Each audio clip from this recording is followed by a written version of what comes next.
Hello, everybody. Welcome back to Midnight Coffee Shop.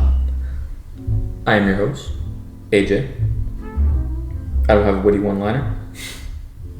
My name won't is witty at all. My name is Devontae. You'll be in charge of that one. Yep, I already know. I'm Cole. He's Cole. So, today, first off, I want to say, sorry for the long wait.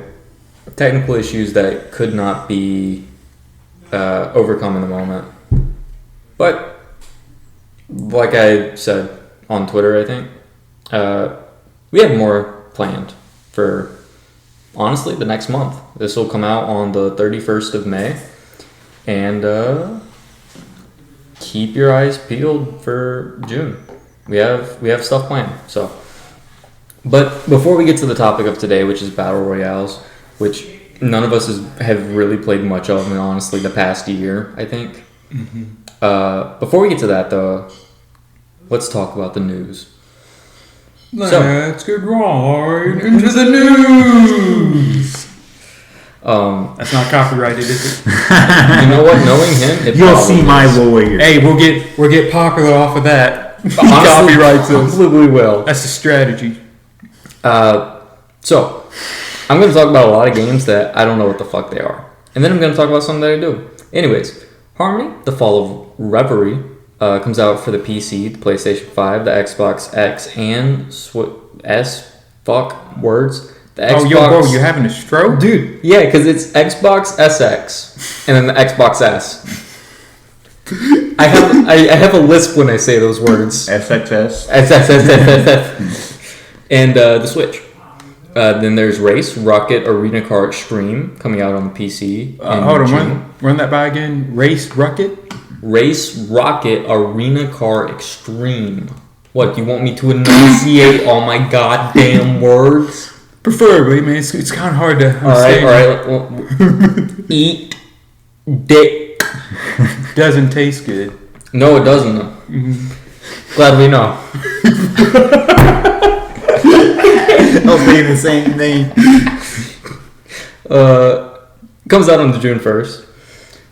Etrian Odyssey Origins Collection. Don't know what that game is at all. Comes out on the PC and the Switch June 1st. Street Fighter 6 finally releases for the PC, PlayStation 4 and 5, the Xbox One, the Xbox S, X, and S on June 1st. Where's Project X? No, on June 2nd, my bad. Right, please.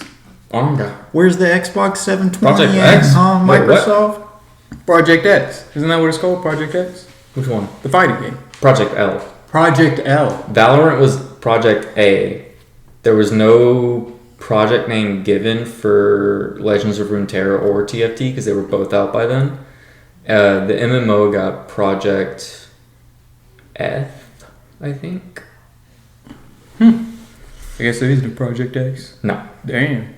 We Love Katamari Reroll plus Royal Reverie. Wait, you never heard of I know Katamari? I know Katamari. Katamari. I don't know the song, but I know Katamari. It comes out on the PC, the PlayStation 4 and 5, the Switch, the Xbox SX and S on June 2nd. The Elder Scrolls Online Necrom expansion comes out. It says just PC, but it comes out for whatever console Necrom is on, or not Necrom, ESO is on, which I believe is Xbox. I don't know if it's on PlayStation. Most platforms. It's on most platforms. Necrom? Yeah. What's that about? Did you ever play Morrowind? Morrowind, yes. Yeah, did you play the DLCs for Morrowind? No. Oh, damn. You're going back to, oh, fuck. The name of it has just left my mind. I was talking with my roommate about it yesterday. Oh my god. It's in... I don't think it's in the Skyrim DLC for Dragonborn. It might be, though. You remember that island? That's actually what I was thinking of. It might be that one. I don't... Fuck. I was just talking about it, too. I don't remember it. But it heavily features Hermaeus Mora. Like, as a big, like, standing figure in the quest surrounding the area. Yes. And, that is certainly a name. Yep. You don't remember Hermaeus Mora? I only know Morrowind from Like, I've only seen, like, clips. You played Skyrim. Yeah, I only know Morrowind because of the island, but I don't know any, like, I don't remember any of the characters. I just blew through The it. Daedric Prince. The big ass fucking tentacle dude you mean with the eyes. Yeah, the one where you go into the dream. Okay, Yes, see, there we go. That's All what right. it's more. And then there's also a new class coming called the Arcanist that like heavily revolves around Hermaeus Mora. Like the idea behind the class is that you're one of his servants, basically. You can use like a bunch of abilities that he gives you. Isn't ESO a prequel? Technically, Was it 100 years? No, it's like Thousands? like several hundred thousands probably. Yeah. Well, I can't play it because, it's a prequel. Because think about this. Clone Wars is a prequel, ladies and gentlemen. Clone Wars is an exception. The gap between Oblivion and Skyrim is almost like over 200 years. Between Elder Scrolls 4 and Elder Scrolls 5 is like 200 years. Okay, did not know that. Yeah. So like it's a massive gap between things. They do a hell of a lot of time jumps. Well, I guess I can't play Oblivion anymore because, that's considered a prequel by my standards. You got some weird ass fucking standards. Yeah, well, three episodes. 3 episodes. Has a 3-episode limit. A show has a 3-episode limit to catch my attention. If it doesn't, I toss it. Mob Psycho was one of those. So what about this show? Did it catch your attention? Good question. I have to get back to you on Yeah, that did one. you just disqualify the own show? Oh, no, it captured my attention. It's going good. It's going all right. Diablo 4 releases for the PC, Oh, PlayStation June 4 and 5, 6th. Xbox One, Xbox SX and S for June 6th. You can buy the fat collector's edition. Just a heads up, it doesn't come with an actual copy of the game. What? The $180, $200, however much it is, collector's edition, like most you can buy, right, for Diablo 4, doesn't actually come with a copy of the game. Huh. Let that sink in. So you'd have to buy that. Where is it? And then buy Is it knocking on the door? a $70 copy of the game. That is going to come with a battle pass and a shop. Maybe they did this as a strategy to make sure, you buy the game. Be like, why would I do this? I just pay for the game. Who knows? I'll buy the game. Sorry. I don't know if I'm going to try it yet. I don't know if because I've played every Diablo. I love all the Diablos. Walnut. I know Walnut. I like the lore. Walnut. Maybe I'll have to talk to Walnut about it. Yeah, Walnut knows a lot about Diablo. He's played them all. Or I know he's played 3 a lot. I'm pretty sure. I see him playing 3 every now and then. Amnesia the Bunker, which I thought was releasing last month, but apparently is releasing next month now. Probably just got delayed. Fuck it, whatever. For PC, PlayStation 4, Xbox One, and XSX/S on June 6th. Overwatch 2 Season 5. We can talk about that for a second on consoles and PC, June 13th. How they promised The PvE, news? Yes. and then they said, yeah, we aren't doing PvE. We never worked on PvE. That was the whole selling point. Yeah, is now just a fucking scam to resell Overwatch 1 skins. Yeah. I heard heard that's straight up what it is now. I think they took the Dead Space 3 route of pretty much pulling developmental funds or whatnot. So like dead vines, so like you miss a dead vine, so they move people from the project. Basically how you have like a dead, how you get dead games? Yeah. It's because like, what is it, with Heroes of the Storm? So you get all these patches and then you have the new coming where they revamp everything and they start adding mobility heroes and yada yada yada. Basically because it had a niche, because it was such it's a niche market. Like hero brawlers is a niche kind of style of game. Yeah. Like it only appeals to certain people. You wouldn't have a shooter sit there and play these games. And because it didn't get a cash grab, they just started pulling developers. So everyone started basically leaving or being moved. And now there are only like 3 people. It never had a fucking chance. Yeah. Yeah, but never had a fucking chance, man. And then Overwatch. Riot reigns supreme. Yeah, Riot has honestly taken over the game. The games, like every game Riot has put out. Well, that's also because they have quality. They want to make sure. And a lot of their model is free. Yeah. I've said it fucking before, free, I dude. think, on the podcast, but like, Riot, like, people can bitch and complain on Riot, like, as much as they want to, but at the end of the day, you have to admit that they actually do, like, try their best to balance the game. Well, it's like, very hard, though, to balance, what now, 160 champions? Honestly, League of Legends is a project for Riot. Yeah. They've been working on it It's a social experiment. Ever since, dude. But, like, for example, with, like you said, they only Small indie companies. They only come out with, like, when they come out with a game, they want to make sure, like, they hit all the marks. So, for example, with, why is that Legends of Runeterra works, even though it's a marketing, like, how would you say, economically, as an economic investment, it's a very poor investment. Because they give you cards. The whole thing is... They give you cards. They give you free cards Once again, you have skins that you can buy. You have all these things that you can buy, but really, it's just free. It's your enjoyment that drives you to actually spend money on it. What's the psychology of it? It's that it's all cheap. Yeah, because it drags you. You get an investment into it because of how easy it is to enter. Yeah. Low. What is it? It's a low cost, and like high reward. High reward, like low investment, high reward. And then the intention behind it is that you're going to jump. And then on top of it, it's just a really good card game. Yeah, exactly. But ideally, and you got all the cards. It feels good. For example, let's say, all right, you never played League of Legends, but let's say you never played League of Legends. You played LOR. So you're playing LOR, and let's say you like, hey, TF is really fun. I built an entire deck around them. I got gold or whatever. Yeah. Hey, they have this MOBA. So then you jump onto the MOBA. The ideal is essentially you're going to play this MOBA because, hey, now you can play as this champion. You played the cards, you can play as this champion.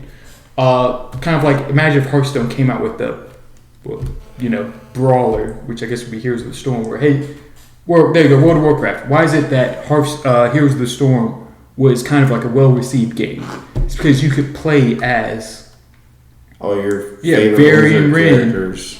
What is it, Ragnarok? I mean, same with Hearthstone. It's all WoW characters. It's all WoW card art. It's all, Then they came up with, unfortunately though, Heroes of the Storm came up with like 2 champions that were from their game, which I thought was stupid. But you had you can play as, what's his name? War Chief. He's voiced by Travis Willingham. That's all I know. Hellscream. Grommash. Grommash. So you can play as Grommash. You can play as Nova. Like, that's the appeal of basically you're gonna want to play Hearthstone because you're playing as these characters that you love, and that's kind of where LOR kind of comes from. It's a good strategy, but also the game's also very well designed. Obviously. Yeah. Fuck Overwatch. Yeah. Fuck Blizzard. I did thoroughly enjoy the first one. It's not fun. Blizzard though. It's Activision. Like EA. Well, you know EA. I know who Activision. Kind of like how EA fucks over everyone. I won't give it a solid 50-50. I will give it a solid 75-25. I would say more 90-10 because Activision is paying them. Yeah. Activision is investing in them to make these games. And they can just pull it. Like with Dead Space 3 and EA, there are millions of games that basically follow this same line where they get pulled. I don't think they necessarily pull it. They have the say-so of what happens. Like that's what happened with Overwatch. Or Activision Overwatch. It's like doing all the work and having the guy tell you what you need to do. The guy who's paying you money to do your work, he basically says, I don't want to do this anymore. They dictate what you actually do. And, they don't. And they can just decide. It's a disconnect. It makes an unnecessary disconnect. Because Blizzard's honestly probably, I don't know if Blizzard's hurting as a company. They probably are. I mean, that's why they would do any of this. Well, yeah, it's like, what was it? The subscriptions for World of Warcraft, they've been going down for years. And no matter what, they can't really it can never climb back up to where it was like in 2010. Well, I mean, the other big thing about that is there's so many other MMOs out there now. Like, WoW was just the first to do it. WoW was the first to do it. WoW beat them all out. And not even necessarily the first to do it. Now. Just the first to make it as good as it was. Yes. Back in the day, though, where you had all these MMOs, Blizzard gained its popularity in the same way that Riot did, where it beat out the competition. But now you have things like Guild Wars 2 that has sprouted up. ESO, Albion Online, as much as I don't like Albion Online, or New World, just because of their player-driven economy, which really sucks ass. What was it? Path of Exile versus Path of Exile, Lost Diablo. Ark, Diablo. Mm-hmm. Like all of this having risen up and stuff. I don't know why I threw Diablo into the MMO. No, it's like Well, Diablo 4 is going to be like... Yeah, I know. No, I mean, like... I didn't mean to throw it. It was Diablo, and then now Diablo has an actual competitor, which is like Path of Exile. Yeah, Path of Exile. But now basically you're having more competition in the market, which is good. It's good. But now that more competition is coming to the forefront, it's showing a lot of. It's showing the holes exactly. Yeah, exposing the flaws. And whereas like the thing is, a lot of these other games have the flaws too, but they're not touting themselves as highly as WoW was touted. Mm-hmm. They're ESO coming out. ESO launched horribly. I already know. Yeah. If you saw Fallout 76's launch, I think I couldn't tell you for sure. I don't remember exactly ESO's launch, but I'm pretty sure ESO's launch was worse than that. ESO is like the destiny of. Oh yeah, its servers were so bad, so laggy, so glitchy, so buggy, and then like just bit by bit, it was like fucking chiseling away a stone. Mm-hmm. It just bit by bit, they just made it better and better and better and better, and it's so much fun to play now. But that's the problem, though, is that you shouldn't have to. If you're paying for a game like Destiny, I will say it was Bethesda's first attempt at this. Yeah, but you shouldn't. Ideally, if you, I make no excuses for Fallout 76. Like I said, why is it that Riot's good? Is because they don't wait until a product is. Well, also a lot of the things that they've gotten are people who have worked on the same thing before, like. Mm-hmm.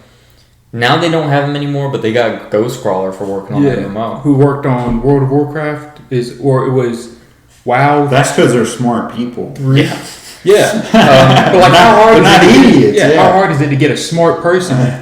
Surprisingly, pretty fucking difficult. Fucking hard. Yeah. How hard is it to fuck up the directing of or like the overseeing of a MOBA project and like turns out pretty fucking hard. Pretty fucking hard. Yeah. Let me run through the rest of these. Sorry. I got like half the fucking list. Yeah. Layers of Fear on PC, PlayStation, Xbox, June 15th. Goodbye Volcano High on PlayStation and PC on June 15th. Goodbye Volcano High? Don't ask me. Here is where Necron releases on Xbox and PlayStation, which is June 20th. What'd you say? Necron. Oh, I thought you said Necrons. I was about to say, no, it's Necron. The ESO expansion releases on consoles June 20th, so 15 days later than PC. Necron, also the name of a legendary Pokemon. Is it? I can't remember if it was Black and White. I vaguely know who you're talking about. Yeah, or maybe I'm thinking of Zekrom. I might be thinking I think that's actually what his name is. It's Zekrom. My mistake. Zekrom. Aliens Dark Descent, PlayStation, PC, and Xbox, June 20th. Crash Team Rumble, PC, PlayStation, Xbox, June 20th. Final Fantasy 16, finally releasing on PC and PlayStation, June 22nd. Excuse me.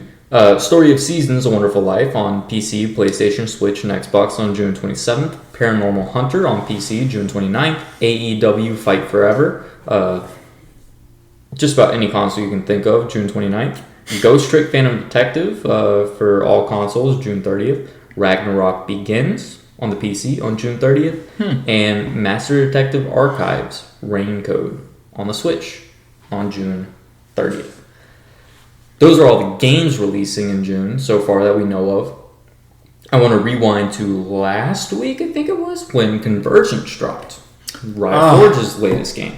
That might be a game I get. I am waiting on my paycheck that comes tomorrow to get it. So I'm excited. It looks like a really cool game, really fun. I've just been spending a lot of my time on LOR.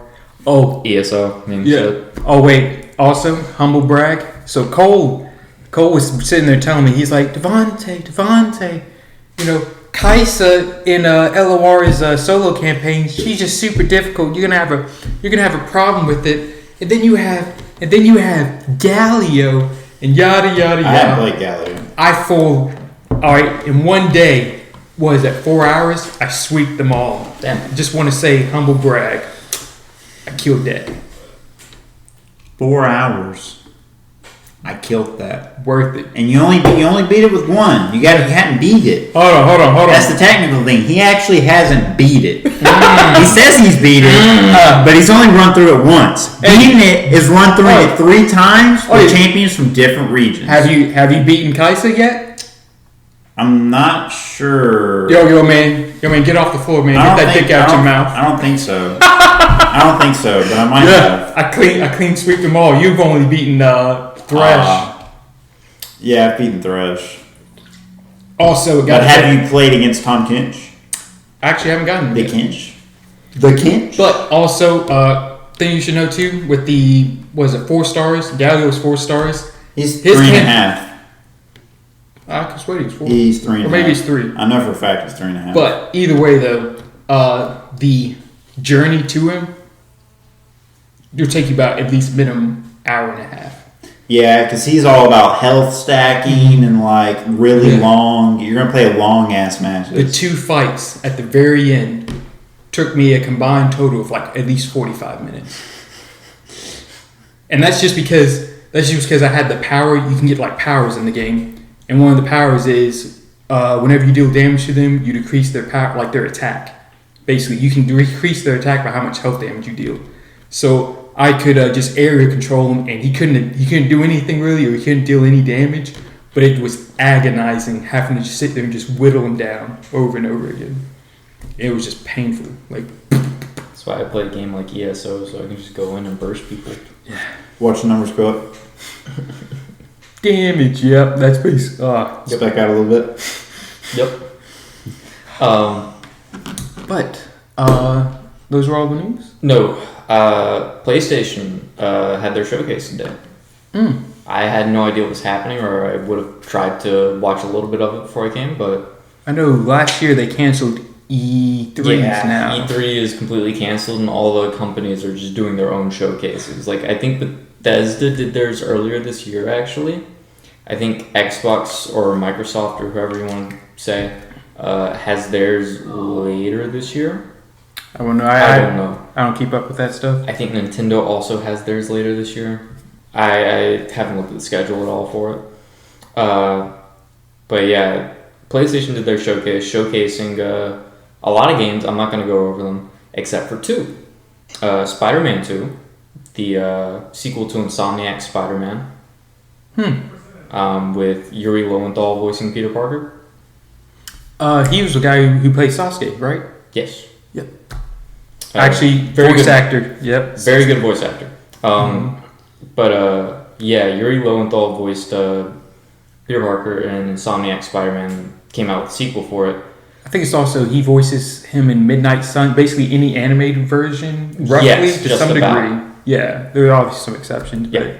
But I think Drake Bell voiced Spider-Man in one of the animated cartoons. For real? I'm positive, actually.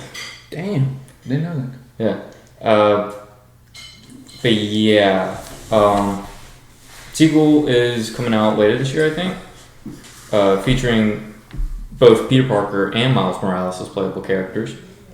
And the showcase showed off Peter in the symbiote suit, Miles' power, the character switching mechanic, and Kraven the Hunter and the Lizard. Ooh, just want to say too, is it June 10th or June 2nd that the second, I'm actually going to watch it in theaters. I'm going to do it. Even if it's by myself. It's June 2nd. June 2nd, I'm watching that. I'm trying to see if a group, or if my roommates are going, because we just went and saw the Guardians like a weekend or 2 ago. That was a good one. I watched the Evil Dead Rise. It's a good, actually. Did you go to Nexus or AMC? AMC. Also, there's a movie theater across the bay. $5 movies on Tuesdays. That's pretty good. Any Do movie, they have alcohol? $5. I don't know. You can just pregame before you go in. But I want the specialty drink. I want the Rocket Raccoon. It's a Tuesday. I want a Rocket Raccoon. On a Tuesday. It's a White Russian, Devontae. Oh, okay, that's pretty good. You know how to make Plus, White Russian? plus Nexus's White Russians. gas. You can honestly sneak anything into a theater. I could sneak a rack of ribs into a theater. You can sneak a raccoon. You could sneak anything in the theater. But can you get a rocket raccoon? Is it really sneaking? I mean, I think they just don't give a crap. Yeah, like, what are you gonna do? Like, search me every time? They're like, man, I'm getting paid like $7 an hour, man. I don't care. I don't care. Nexus is worth it. I had pasta and like 2 rocket raccoons and a normal White Russian. Oh, also, you know how to make a White Russian? Isn't it? It's fuck it. Kahlua is coffee liquor. Yeah. Cream lachata, or cream chata, my bad. Rum chata is actually what it's called. You can mix those together, and there's something else, but I can't remember. But it's actually really easy to make. But oh my god, it is freaking delicious. White Russians are so gas. There's a movie, I can't remember the name of it, but the guy in the movie only drinks White Russians. The gas. And that's right. The main character, or one of the main side characters. The main character is me. He's just known as the guy. You never learn his name. He's just called the guy. Dope. Hell yeah. He's him. The guy. I'm just mojitos. Mojitos all the way. I like the Long Islands. Dude, them Long Islands are so good. That's a mixed drink I like. I can make you. Oh wait, hold on. How did you like the? What is it? Long Island's and screwdrivers. It's not the old Moscow Mule. I like the Moscow Mule. They're not bad. It tastes really refreshing. That's why I like it. It's really refreshing. It depends. I have to be in the mood for a fucking mule. It's not bad. Mm-hmm. But what is it? Long Island's easy to make. I can't remember all the ingredients, but it's like a splash of Coke. It's lime or lemon. It's anything with carbonation. Yeah, that's really what you're looking for. The carbonation is just the Coke. Yeah, that's what I'm saying. Yeah. You just can put any soda on it. Yeah, but it's normally with the Coke because that's what gives it that tea taste. Mm-hmm. Tea. Was it? Oh, Spider-Man. Yeah, that's releasing. Spider-Man 2, also Spider-Verse, releasing on June 2nd. Mm-hmm. Almost forgot to mention that. The other thing that was shown in the showcase is the Metal Gear Solid 3 remake, which I'm not the biggest Metal Gear Solid fan. Like, my entry to the Metal Gear Solid franchise was through Smash. So, For real? that's the first time I saw Snake. It's not Ultimate. It was like Brawl, I think, or Melee. Probably Melee, but I think it was the one I that guess came that's out. the first time I did too. It was the first. It was the first. No, it was the one before Ultimate. Whichever one came out before Ultimate, like the right Smash Bros. I don't know why I kept wanting to say first. I can't remember, but so Snake is the main guy. You could say he's the one you save that topic for another one. Okay, because I know how deep the lore goes. I've seen lore videos. No, like you don't even like even if you escape because lore is just whatever. Like there's a lot you can go into it. Like the one that just recently came out. It's recent, but it's probably about 3 years. It's whatever. Phantom Pain. Yeah, don't know anything about that.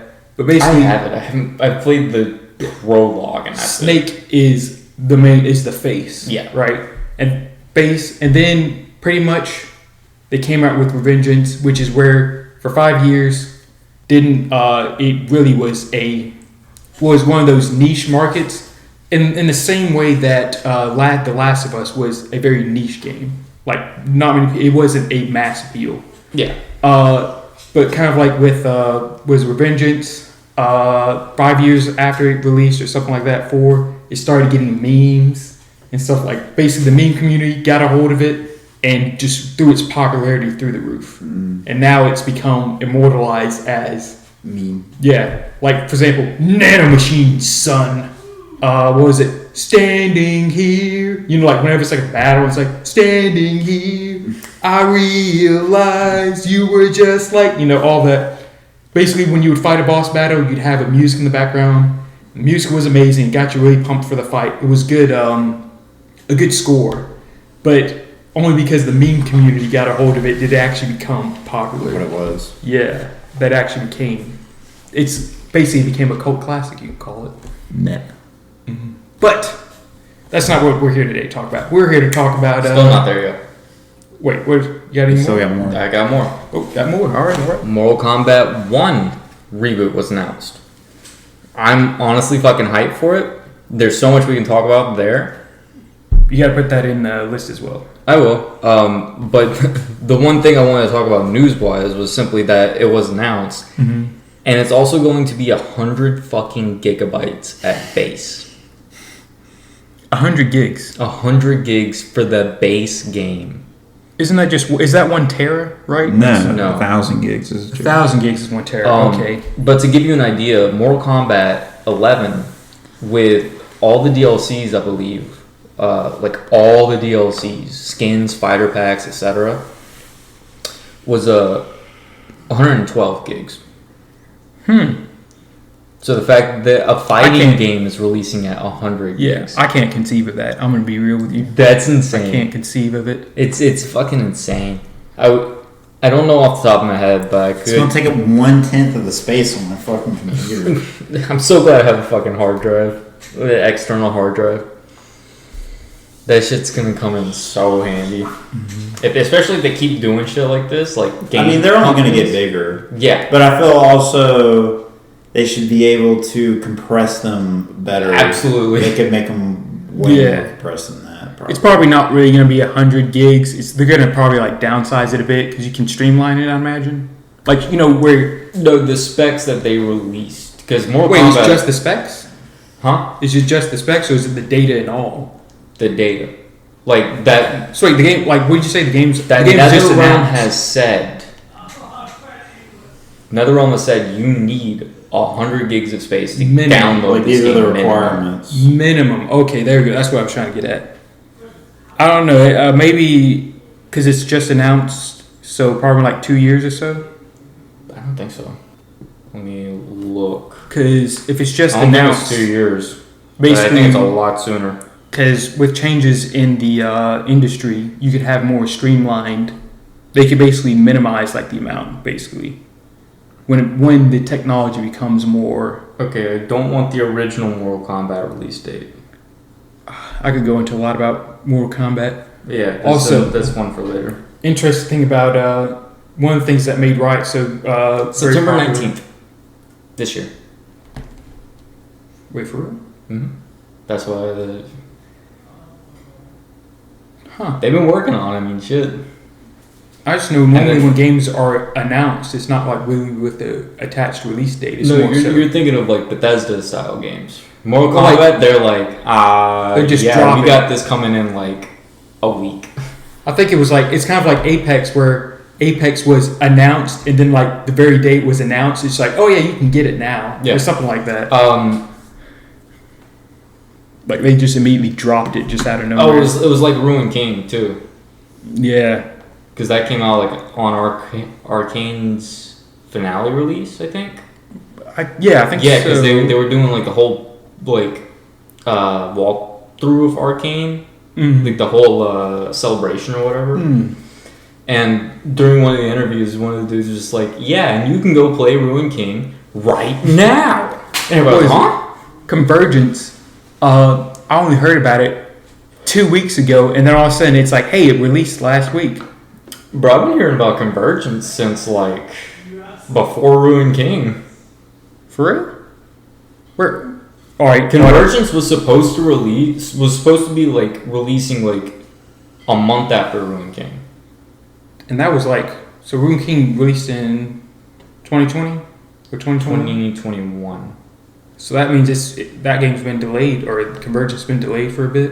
Oh yeah, Song of Nunu as well. I still need to. I don't know about that, but I need to look at Mage Seeker too. I need to Mage play Seeker's that. fun. I need to finish it.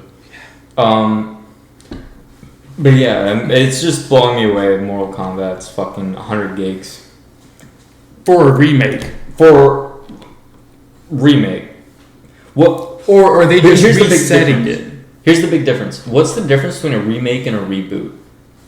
A remake is basically, what would you say? It's refurbishing? Is that it? So it's just the same game with better graphics? Is what you would Yes. say? Yeah. Okay. It's like They're rebooting Mortal Kombat then. Okay, there we go. Because the The universe- trailer they showed has God Liu Kang in it. So then that'd still be a sequel. It's just it's a sequel that is They're- essentially a prequel. Why I'm saying But it's they're not really prequel. rebooting it is because it's resetting the timeline. Luke Yeah. Cage is going back and he's saying like, yeah, I am resetting the timeline Yeah. to try to make it better for us. I see what you're saying. It's not really a reboot, but it is a reboot. Dude, the trailer's so fucking funny too. It starts off really fucking like peaceful and nice. Like Kung Lao's like in the farms, just like picking up some weeds and stuff like that. There's people doing all this like ship work, they're just hanging out and shit. And God Liu Kang just shows up next to Kung Lao, and I think Raiden as well as a normal person. Raiden as a normal person. I don't know who it is. It looks like Okay, yeah. he just shows up next to him, and like they just look at each other and like they do the voiceless talk essentially, where they're like just looking at each other and nodding. Oh, wait, I'm sorry. And then there's this big voiceover that's really peaceful and really nice, and it's like, and then they fight to the death. And it just has clip after clip after clip of fatalities and brutalities. People getting like their fucking limbs ripped apart. Okay, hold on now. Hold on. We don't want Liu Kang I gotta doing watch a it. fucking fatality. I gotta watch it now. It was gory as fucking beautiful. Also, psychology fact of the day. You know, you can tell when you're really good friends with someone when you both can have a conversation with each other just by looking at them. Yeah. I get it with Via Cole Mm-hmm. a lot. Or I used to when we lived in Tuscaloosa. Yeah. Because, man, I just remember the one time he asked for my vape, and I go, I did a bunch of hand motions, and he looked at me and said exactly what I thought. Mm-hmm. And I was like, When we were at When we were at Waffle House. Was the last time we were at Waffle House when we were finishing each other's sentences, and we were like, "Man, that's just what I was about to say." Man, that's just what I was about to say. That's also good right there too. I remember one time it was at the townhouse where Cole was with his girlfriend, and his girlfriend was sitting there having a conversation with their friend, and I was sitting there in the hammock, which was like on the second balcony, you know, the hammock, and I was just sitting there, and his girlfriend and her friend, they were just having a conversation about whatever, it doesn't matter, but he's just sitting there, he's staring off blankly into like the abyss, and he's sitting there smiling, and I'm like, "Hey Cole, you were thinking about League, weren't you?" It's like, "I bet you were thinking about, hey, I wonder if I can grind right here." And he looked at me and he's like, "Yeah." Just read his face. man. Oh man. But man, fuck you for bringing up League. I want to play so badly right now. we gotta save that. But so today's done with the news. Yeah, as far as I know, that's the news. Let's get out of the news. Let's get right out of the news And eject ourselves Correct. into the news. But Battle Royales is the topic today. Battle Royales. None of us, I don't think, have played like an actual Battle Royale. Brawl Stars does not fucking count. Alright, hold on. But hear me out. Alright. I've played me and Cole, or I know I've played a lot of Apex. And that's just because I just haven't played like the new, because in the new update they basically revamped, they revamped a lot of the class systems, so at first you had like certain classes, so you know of all the characters, Vaguely. or a good amount. I stopped paying attention for the most part. So basically you had passives with like recon characters. So recon characters were classified as recon. I know they fucked up scans a lot, except for like I think Seer scan. Hold on, let's get a bit to it, because that's going more into the individual characters. You have recon characters who, when they get to a beacon, they can scan the beacon for the next Ring. Oh, that was Pathfinder's old passive, wasn't it? It was. but now That's everyone can do specifically it. Pathfinders, but then they changed it to where all recon characters, quote unquote, so anyone who's classified as recon can do it. And now they've changed it to support characters are now the ones who are able to do it, which I think Pathfinder is still considered a support character. But Pathfinder's passive basically got changed to like be more like to go to not Gibraltar, Bloodhound. So it was Bloodhound, Cryptic. It was Cryptic. Crypto. Oh, I thought. Oh, my bad. Crypto. Yeah. And like other recon characters.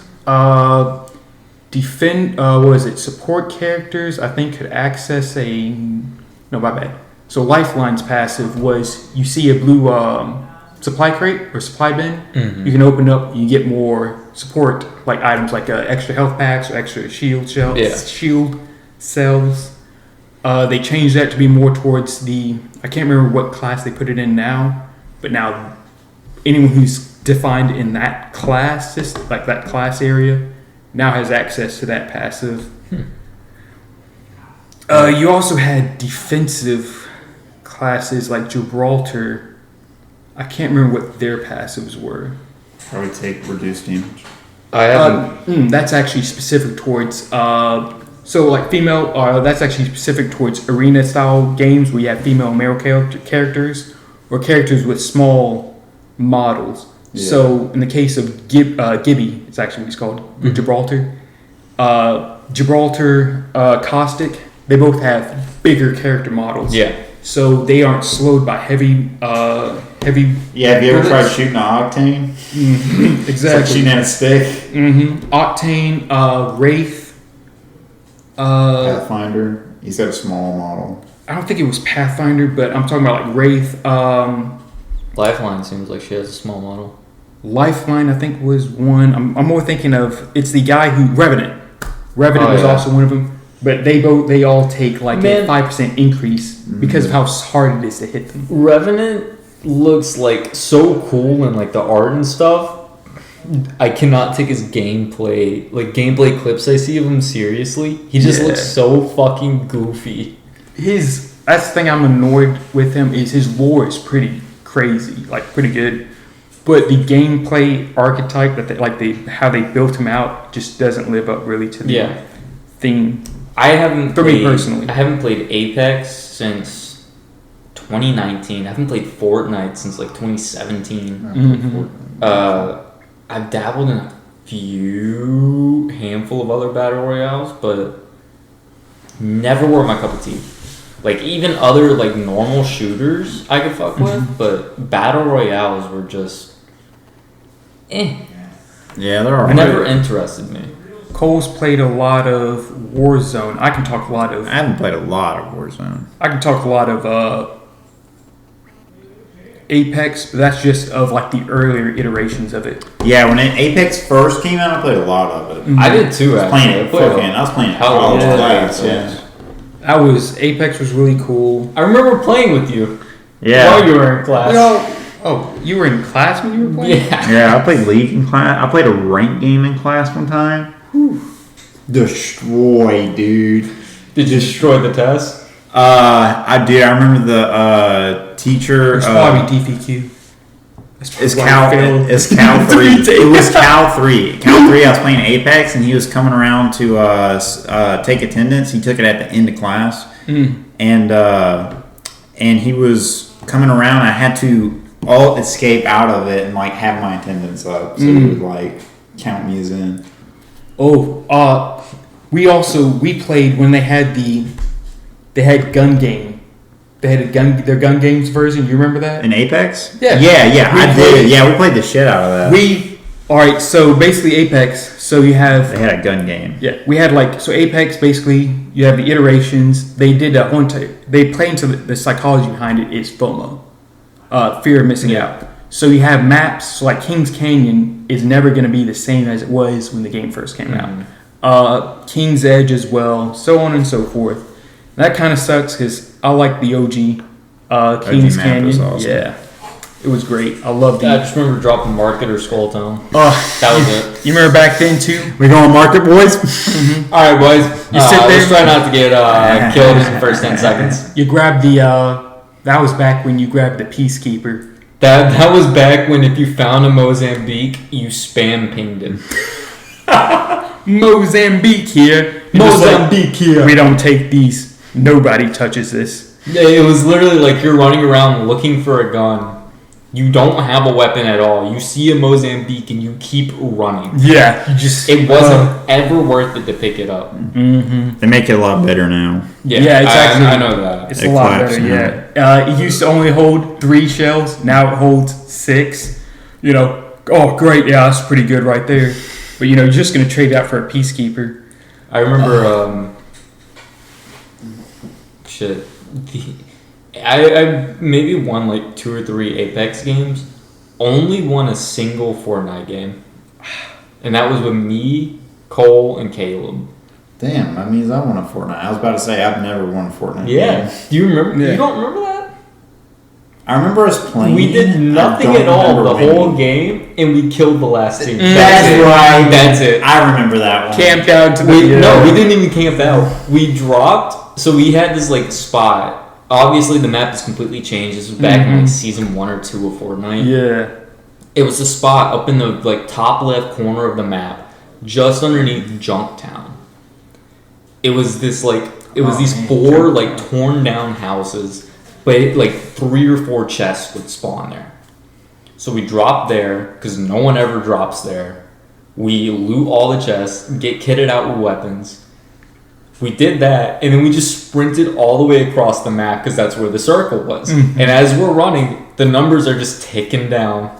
Just keeps going down until it gets, like, oh, how many people are left? Because, there's only like 3 teams left. Yeah. And I think it was like, I don't remember. We just come over a hill, and I'm like, oh, I think I see someone. I had like a crossbow or something, and they had an assault rifle, so I was just staying back, just. And they just start going attacking them. I think it was just one guy too. They kill him. Victory Royale. I'm like, oh, we won. We're never playing this game again. I played Apex so many times. I can't count. I don't know how much. I know it was more than probably 20, but I actually won. I won a lot of Apex, and now just because of what you were like describing, now I just really want to play Apex. But the only reason why I haven't played like the new setup is because I don't know what happened to Origin, but it's moved off of Origin. So either you have to download EA's. It's on Steam. Yeah, you can either get it from Steam or you have to download EA's. Because Origin, I'm guessing Origin transferred over. Yeah, but you have to probably download EA's client. I deleted Origin off my computer because the only thing I was playing on Origin was Apex. That was the only reason I had it, and then. I stopped playing Apex. I stopped playing Apex, and Origin, like, if I booted up my computer from shutdown, Origin would pop up and I had to sit there and close it. Yeah, you can disable what starts up with your I never gave a shit, though. The game, it slows it down. for me personally, though, Apex is really fun. Apex has hit a, kind of like how, with Valorant, how you have CSGO. I haven't played Valorant in like 2 or 3 years. Yeah, but you know the general gist of Valorant, how it added abilities to kind of enlighten the game, where it's not just you see a guy, you aim for his head, and you blow his brains out.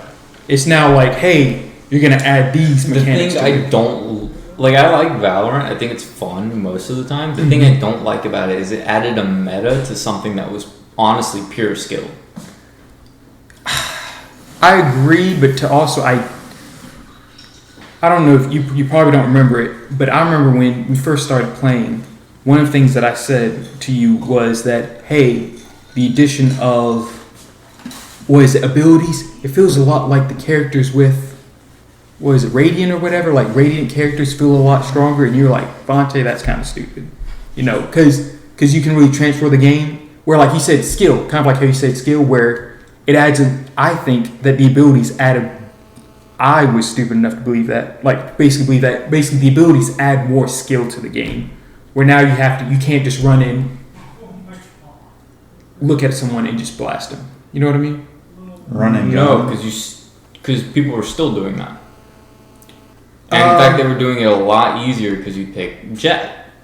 Yeah, but they nerfed Jet. nerfed You know how Yeah, bad they did. They did crushed nerf it. it. But sorry. the thing is, they wouldn't have that problem. Like, I'm not saying Valorant's a bad game. Mm-hmm. I quite enjoyed Valorant. Yeah, I mean, I still like it. I just don't play it as much, but I still like the game. But you wouldn't have that bad of a problem with Jet's just dashing in with a Bucky or a Shorty and just immediately capping like 2 or 3 members of your team. Yeah. I can get behind that, but also to like a degree, if someone does that to you, that's on definitely CS:GO, skill though, right? Not necessarily. If someone does that to you in CS:GO, you're gonna be like, how the fuck did he get there? Like, you know, holy shit! Like, But in how the fuck didn't we kill him? But you can't apply like CS:GO mechanics to Valorant. Because You like in can't, but they're Valorant, the same game. because like in Valorant just has abilities. Because like in Valorant, if a Jet does that, she has to essentially use a shorty, and the fire rate of the shorty's dog shit. I mean, nowadays, yeah. Yeah, she has to use the shorty, blast 3 people, and though if one of them has like a shotgun, they can just sit there and just go. Or if you're playing off against like blaster, like for me it'd just be like hey, grab a judge and just blast her, or a vandal, or if you're playing what's the guy with the sniper rifle and the gun? Chamber. Chamber just sit there and blast her. So it's like there's skill to it where if she goes in, Once again, I'm not saying there's not skill to Valorant, but I am saying the one thing I don't like about it is that the abilities add a meta to it. They add a level to a game. I see what you mean. Yeah. They add a level of cheese to a game where the cheese was more skill based. They add a level of They took a completely skill based game and added cheese. They added a level of like, oh hey, you used to be able to throw a smoke to block this off. Yeah. Well, instead of throwing a smoke, I'm just gonna put up a giant wall that you have to reveal yourself to get. Yeah. Like with it's Jet. Like Jet was a good example of like where you can go in like when she ults, she gets sprint and all that stuff. So it's like it adds a power level to it. Correct. Power creep to it. It And I can does. agree with that. The only problem I have was Also, sorry to interrupt. No, Another you're thing I didn't like about it was the characters being locked. Like a lot of them you had to either grind or pay for. that's my problem with it. That's my biggest gripe with it is how hard it is. Well, also it's the $60 for a Vandal skin. Yeah. Like that's just outrageous. The only money I spent on Valorant was 1 battle pass, I think. And after that, I was just like, I don't play this game enough to warrant getting it. Their monetization in that game, horrible. I agree. And I would not disagree with that. There's absolute fucking nut jobs who will blow paychecks on that game. Those are, you know what they call those? She's Nope. The video game terminology for those people are called whales. Oh yeah, I know. Whales, yep. Devontae, I played Genshin Impact. I spent $600 on the Electro Archon character. That's a whale. Let me correct Diablo this real Immortal? quick. Whales. Let me correct this real quick though. I did not spend $600 out of pocket. I spent the equivalent of $600 that I had been saving up for months to roll in that. Yeah, that's what. Yeah, like so it's not you didn't just blow it. Yeah, all I didn't drop $600. If you blew it all in like one week, that'd be like okay, man. No, okay. What I used to do for Genshin, especially when I moved back down here, is I would just put like when I got my first job down here. I can't say the name of it, but when I got my first job down here, I would put in like $50 every week, just because my paycheck every week would be like somewhere around $600 to $700. Also, I just want to add too, like if don't sit there and think that because you spend that money you're. Oh, I there's don't. nothing like we call them whales, but if spending that money makes you happy, then I know that's what money's for. Oh, I know. It's what Believe it's for. me, I know. You spend money. What good is money if you don't enjoy it? So just want to level that. Yeah, but yeah, like just so you know, I wasn't completely broke. I put like $50 towards Genshin just because I wanted to collect them all. I still do. I want to go back to the game at some point. It's just hell, I might actually start doing it this year. Yeah. But I wanted to wait for a lot more content to be released because it used to be like, oh, new update, got new content. Okay, I'm done with the content in 2 hours. Yeah. I wanted to wait for a lot more to release so I could spend days at least playing the game. Also, that's how it was on release. We should have that be a topic because what you just said is exactly how I am is exactly how I feel about Warframe. About how you sit there, new content comes out, you blow it off, and because you're so over leveled or whatever, you blow it off in like 2 days. And you're just like, what's there to do now? That's that's what I'm loving about ESO because I wouldn't say I'm coming in at a super late time. Like obviously I am. I think I'm coming in like somewhere between 7 and 10 years after the game was released. But like I played the game back when I was like 15, and I played for like a month on end. But now I'm coming back to years and years later, fucking blowing through it. Yeah. I'm like, the furthest I've gotten is through my character's like main story. Then I have to go and do like the Gold Coast, Hughes Bane, Vardenfell, Northern Elsewhere, Murktide, Necrom now, Solitude, Eastmarch, the Rift. Just like there's so much shit to do now. Somerset Isles. Yeah. And then like they all add like a new thing to it. Like going to Solitude added in Antiquities, which is like you can go and search for artifacts in the game. Like in all these different zones, they all have their own artifacts. Some you can sell, some actually turn into like really powerful items that go into sets. I got you. All kinds of crazy shit. Hold on now, because I remember one of the things you were talking about with it's kind of like with Valorant and what was it, CS:GO. So do you guys, who here has played Red Dead Redemption? Not. I actually bought the second one and I played a little. Wait, you have the second one? Yeah, I got the second one. I bought the second one. Prequel. And Is it a prequel? It is prequel. Hey, nice. Look, I got the story Hey, right. sweet. It's not a prequel for me. How about that? Okay, all right, yeah. Hey, fuck you guys. All right, If you never played the first one, is it a prequel? Hold on, hear me out. That's a great question. I actually mentioned that to Scott at one point. He was like watching. Doesn't matter. Anyways, the reason why I bring up Red Dead Redemption is because you were talking about like skill, right? Where you see someone, if you get a headshot, you're probably gonna kill them. In Red Dead Redemption Online, this is just the first one. I haven't played the second one. You know how easy it was to kill someone? No. So I've never played it, so. Yeah.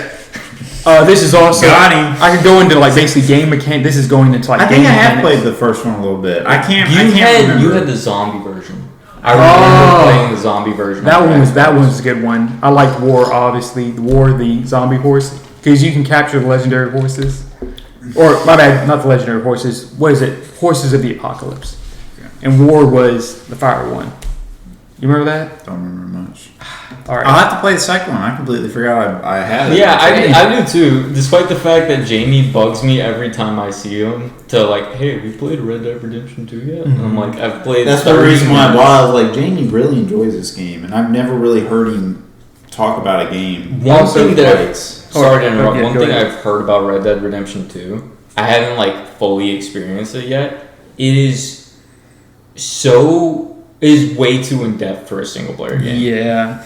You know how like when you tip the scale, or this is getting to like realistic games, when you tip the scale to like, It's fine. you know, like when you get too real, where you're like, this feels like work. Yeah. Like you said with Genshin, where it's like, I was just going and I was doing dailies. That was it. and you're just doing them just so you can re-roll, and you're just like, this is no longer fun. Yeah. Where it's- ESO gets like that sometimes for me. Like if I don't have the energy to go and like do quests and like level my characters and stuff, I only log on to get a daily reward and do my daily quests. Just because, I mean, the daily quest will provide you with a ton of experience, and then will also give you like somewhere around 4 to 5k gold a day. It's impossible to pass up, really.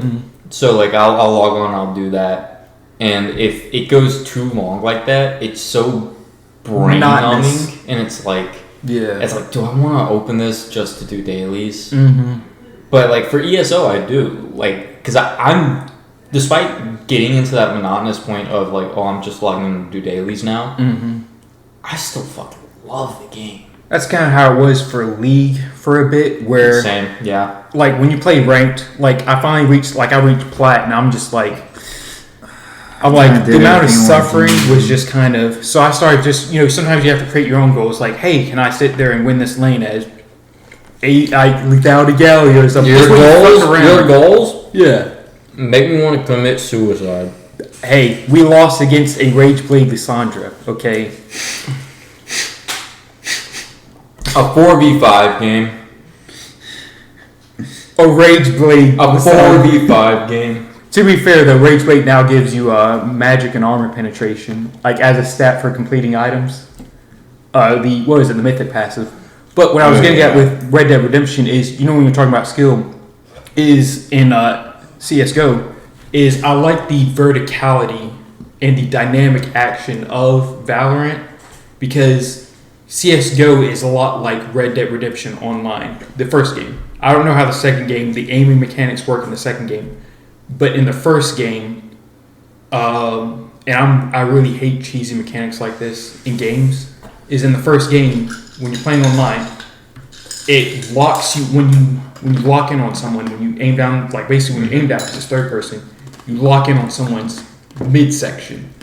So what separated the average player from the exceptional player is if you tilt it, like I played on PlayStation 3. So if you held L2 and you lifted up the right analog stick just slightly, you would be right at their head. And you could just use a revolver. Mm-hmm. Like you could use a revolver, the two-handed rifles, I can't remember what they were, but a lot of people use a revolver because you can just use quick action. Yeah. And it would go like this. So basically they aim at your midsection, they aim at your midsection like this. They pull out their gun, and you can just tilt it up and it go like immediately to the head. Mm-hmm. Immediately. And you can just sit there, press R2, instant kill.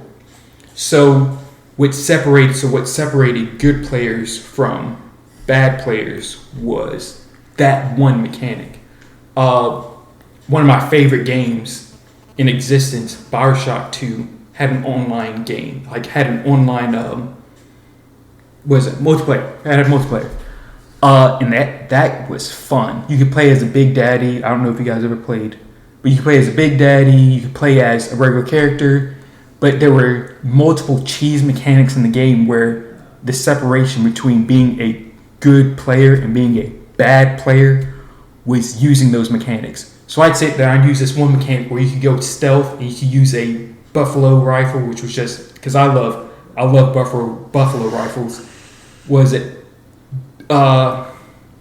Borderlands 2? Whenever you got the buffalo rifle, which is just a sniper rifle without an aim down, without the scope on it. I love those games. Anyways, so the mechanic in the game was you got to level 43 in Bioshock, and you got the buffalo rifle. And so you spend the game basically using a buffalo rifle, and the plasmids in Bioshock? I didn't play Bioshock. In Bioshock, you have, the zap, the electro. I don't know, the plasmids themselves. I know what they are. Yeah.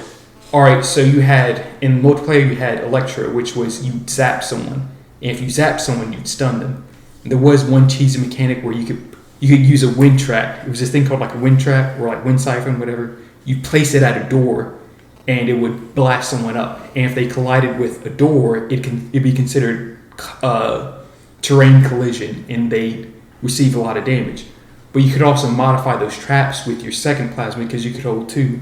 You can modify it to where it's like an electric trap or whatever. So what the strategy was in the game was, if you're placing traps, because if you're doing defense or whatever, if you're trying to defend your Big Daddy, you could one of the strategies was place a wind trap at a door, in the door, or when the door opens, you place it at the door. Yeah.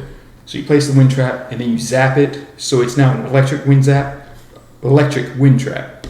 So whenever someone would hit it, they'd be stunned, and you could either blast them in the head with your buffalo rifle, or they would shoot up into the door, and it was really funny because of ragdoll effects, and they just die instantly. It was freaking hilarious. But the cheese mechanic of that game was you'd stun someone and you blow them in the head with a buffalo rifle, because that's how strong it was. Buffalo rifles were one-hit kill for headshots. You had the electro buffalo rifle combo. You had it was the telekinesis buffalo rifle combo. It was just all of these cheesy mechanics. And so I remember I trashed this. This was back when I was 15 or 14. I trashed this one guy online with in the comment section. because he was like, this mechanic is very complex and it's very hard to do, and blah blah blah. And I'm like, dude, this is freaking stupid. So, tangent over. Anyway, so Bioshock had a cheesy mechanic. Red Dead Redemption had a cheesy mechanic. And for me, skill in CS:GO is, do you shoot them in the head or not? And so with hold on. When I was getting back with Valorant, is Valorant having that whole entire thing like where Sage, where if someone gets a sight on you, you can immediately build a wall and block line of sight, or Jet can immediately throw down something to add cover, or yada yada yada. You can blind them, so on and so forth. You can add there's a mitigating factor with the abilities. I feel like all that you had just said proved my point. Red Dead locks you on. CSGO does not. CSGO, you do have to aim at the head. I have played CSGO. Very different game than like Valorant play style. It's very much like, if you're not aiming, if you don't have the skill to aim at them, you are not gonna die. Kill. Yeah. I played a game. It was like 8v8 or something like that. Because they got like bigger game modes, I guess. I don't fucking know. It's the first time I ever played CS:GO. I went like 4-15. Like, our team lost heavily. Yeah. I mean, I suck Same at Valorant. Same motherfucker killed me every time. Yeah. I suck at Valorant. Valorant, I could go positive like maybe once every 3 games. CS:GO, I'm pretty That's sure more I'm than me. But like, the whole thing with Valorant was like, I just cheese people with Cypher. I just cheese people with Phoenix. I just cheese people with Sofa. So granted, also I want to say full disclosure, I'm just not good at those kind of games. Oh yeah, me neither. Like, for me, it's shooters like Call of Duty or whatnot, where it's like arena shooters. But for those, there's like, it's literally the difference between you and an enemy is, does that enemy have a higher, what's it called, aiming sensitivity? Yeah. And for that, it's like there was one game where I used the Sheriff, which is the revolver, and I got like 3 kills. I was playing it with Cole, and I was the last one alive, and I got, 2 or 3 headshots just like that, and I didn't feel good about it. It was just kind of luck. And that's why I'm kind of like iffy about Valorant. I like the game. I think it's well designed. I'm just not good at it. I just remember getting an ace with Sova. Don't know how. It was just like Ace. Yeah, we were on Bind, I think, which is one with teleporters. I remember Bind. And we were holding A site. And all but one of their team was pushing A site. And I was in the corner right beside showers, like just to the left, to the right of showers. So I was just sitting there, and then they all start filing out this big ass firefight as I'm just firing from the side. And then suddenly my whole team is dead, their whole team is dead, except for me and the other Sova. And I'm just crouched in the corner, just like, and like in the kill feed, it numbers your kills. Yeah. And it's just 1, 2, 3, 4. And I'm like, oh my god, what the fuck? What happened? Yeah. And then the Sova comes out of showers and just looks the other way and starts walking away from me. I'm like, do I risk the knife? I'm like, do I go for the knife here? Just take it, man. Take the shot. I was like, do I go for the knife? I'm just crouched in the corner, like, I think I swapped between my knife and my gun like 3 times, and I just went. Didn't even get a fucking headshot, too. I just started lighting him up, and he turned around and shot me once. I almost had a heart attack, and he just fell over. I also like what is it? Like when it comes to Bind, I believe Bind with the teleporters, where you can sit there and play mind games with them, because you can fake out a teleport by just throwing an ability, and ability will teleport, and it's really good. I think there's a lot of, I don't know, I can't say much because I haven't played CSGO, but I do like the feeling of essentially winning against someone in terms of mind games or faking them out. As much as I talked about meta between CSGO and Valorant, meta obviously. That is one thing that I did like about Valorant was the different maps and how each map had their own shtick. Yeah, like Haven having was it Haven? that had three Mine had the sites? teleport. Yeah, Haven has 3 sites. Haven having 3 sites, Split having like the ropes, They have a lot more too. Pearl having the Pearl. beach. That's actually what I was gonna. Yeah, Pearl. Or no, There's Pearl with the beach, and then there's the 2 sites at what is it? The construction where you have the. What do you call those? I'm talking about Fracture. Fracture had the ropes in the middle, where I'm talking about the one where you have it's a snow map. What do they call them? Construct ice the box. boxes. You know the Ice box, boxes. yeah. What are those boxes even called? I have to. Yeah. storage containers. No, like for the ones for the like shipping containers Yeah, at like Yeah, the that's what it's shipyard. talking about, yeah. What are they called? Storage. They're called storage something. shipping containers. Done That's that. usually what they do. That's gonna kill me. They're called like something else. But what's your take on it? Take on what? The difference between like CS:GO and Valorant. Well, I think they're the same. mechanics. Like, if you strip all the powers away from Well, yeah. Valorant. Yeah. That's exactly Like the what? same. No, I'm saying Yeah. like what do you think the abilities add to Valorant? Because this is gonna. I'm trying to lead back. Oh, are they into- good or bad Yeah. for the game? I'm trying to lead this back into like why is it that Apex? Why is that Apex is a market like why did it work? It's because I'm like Fortnite. Fortnite had building, which we can talk about how they removed building, but Apex added a more dynamic play style with abilities. Like Well, you yeah, you only basic- have like 2, 3 abilities, and your ult is But- typically pretty situational for the Yeah. most part. But how it's do you either think- going to be utility or it's going to be this. So what's your opinion on Valorant's addition of abilities? Because that's the thing that really separates it Yeah, from from CS:GO. all the other ones. Do Yeah. you think it's good or bad? I mean, it's good for the uniqueness of the characters and to have things, but what the problem you get is you see them releasing champions with similar abilities, but they're stronger, right? Because they have to do something different, something new. Has to be a little different, but it effectively does the same thing. Like power creep, right? Yeah, but like, what's the new champ with the he has the little guys that help him out? Gecko. Gecko. Gecko, Yeah. like he's so fucking strong. Like his blind is insane.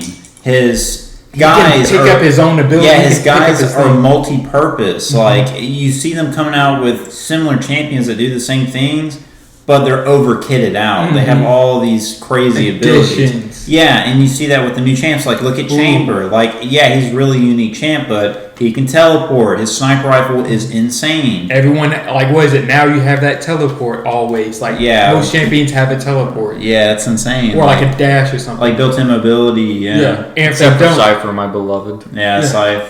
ooh, another good one. So the thing, me and Cole, we played a lot, and we should also play again because it is pretty fun. Like, that's one of those games where I can only play with someone else. I can't play by myself. Val? Yeah, Valorant. But Gecko, so like one of his things is he has this ult. Or first off, he has this I know Gecko. Gecko. Yeah. So he can sit there, he can use it to defuse or plant a bomb. Freaking stupid. He can use it to blind. But the real kicker is, alright, so you know with Cypher, when Cypher first came out, you could plant your deployables and you could pick it back up if you didn't use it, and you could save it for next round. Yeah. And then they changed that. Yep. Yeah, they changed It's that. depressing. Yeah, depressing. Exactly. That's You get exactly what I'm 15 getting at. seconds to redeploy it. Guess what Gecko You does? can pick it up and save it for next round. Yeah. Well, even more than that, his ult. So his ult, I can't remember. It's been a while since I've played against his ult because I don't have him. But if his ult, like basically his ult, he throws out the guy. He goes and he roams around. He literally, it's like area denial. But the worst part about area denial is that actually it's all of his abilities. If he picks it up, he can basically put that ability on cooldown and he gets it back. But the problem is that how strong his ult is. And not only that too, but his ult is he sends out like a seeker, like basically seeking ability, goes on the ground, he can control it. And guess what happens if it doesn't see anyone? Picks it up. It goes right back to him and it just puts his ult on a cooldown. Meaning that his ult has no negative. Because if you throw it out and you miss, you can still use it to scout and you can just pick it back up. And it's just like, hey, it's on a cooldown. It's like it doesn't matter that's on a cooldown. Because what's the most important thing? Like CSGO. CSGO relies a lot on information, but CSGO is, I'm going to say it, harder. Because CSGO, you don't have that level of information. The way you get information is by seeing it. Yeah. or someone fucking dying, and you're like, okay, hey, we shouldn't do this because someone got shot at or died. You see like 3 names pop up on the kill feed here, and you're like, oh, okay, so they're all at B. But like, say in Valorant, there's a lot of ways to get information. Oh yeah. Was it Cypher, right? Cypher, wires and cameras. Sova, sonars. Killjoy's turrets. And alarm bots. Yeah, there are multiple ways, but that just shows you how valuable information is. Oh yeah. And this could also get into a political commentary, but not, in terms we of will not do that. not political commentary. My bad. Like military, like the evolution of like military construction, military. Yeah, like sonar, drones and whatnot. Satellite. It's the value of information. Fuck satellites. I forgot my tinfoil hat today. Yeah, but the value of information is what I'm really getting at. And like where the game basically replicates that, where how valuable information is, which is one of the things that I really like about Valorant and like CS:GO. I think they achieve that whole entire metric of how valuable it is. Yeah, one champ in Valorant can ruin your whole plan by scouting your whole team. Yeah, and just like you're about to 5 stack on A site, and suddenly a Sova dart just lands in the middle, and you're just like, and then what do you have to do? It. Now you have to re-strategize, or you go in and you go in and you probably get fucked. You go CS:GO strat. Just press W. What is it? Bring out the knife fight. You're faster, they can't hit you. Yeah. But just take this back to bunny hop. Yep. Bunny hop. I don't even know how to bunny hop. I still can't understand it. This is a little delayed. Yeah. But I hit it perfectly. What I was getting at though is Apex. How do you feel about the abilities in Apex? Me? Apex Legends. Or both of you, yeah. So like they're pretty simple. But like, so Fortnite, when they came out with the building was more so that kind of thing, which was like, yeah, pro players can do this. Yeah, new players can do this. But it's like, but as a testament to how bad of a mechanic it was, is that they got more popular, they got more people to come in, and now no one ever plays that. Like, no one ever played because they had like 2 areas, like we had building and non-building. By them adding the non-building aspect to it, they actually got a lot more players to start playing the game. Which just goes to show you. Hold on, this is so off topic, but I just remembered it. I remembered the fucking George Orwell 1984 parody that Epic Games made. When Apple wanted to take like a percentage of V-Bucks. Yeah. Epic Games, right? The advertisement, yeah. That shit was funny as fuck. But it's funny because it's Fortnite. But it was all in like Fortnite's like character shit, like their animation and shit like that. But in terms of skills, like the building added a whole entire skill aspect that was really kind of poorly implemented. Dog shit. Yeah. And just as a testament to that, they got a lot more players by just removing this one mechanic. Because at first, I think what it was is they had building and then they had non-building, and I'm guessing now non-building is the mainstream way to play Fortnite. Probably. Like, if you play the building aspect of it, everyone's going to sit there and be like, why? Yeah. In the same way as, say, Apex, when Apex dropped, they added the abilities, and that's where it gained the mainstream appeal, because the abilities add a lot more to the game. But obviously, like you said, the abilities add more of a meta and power creep aspect to the game. They do. I feel like it's. I'm in such like an in between, and it's.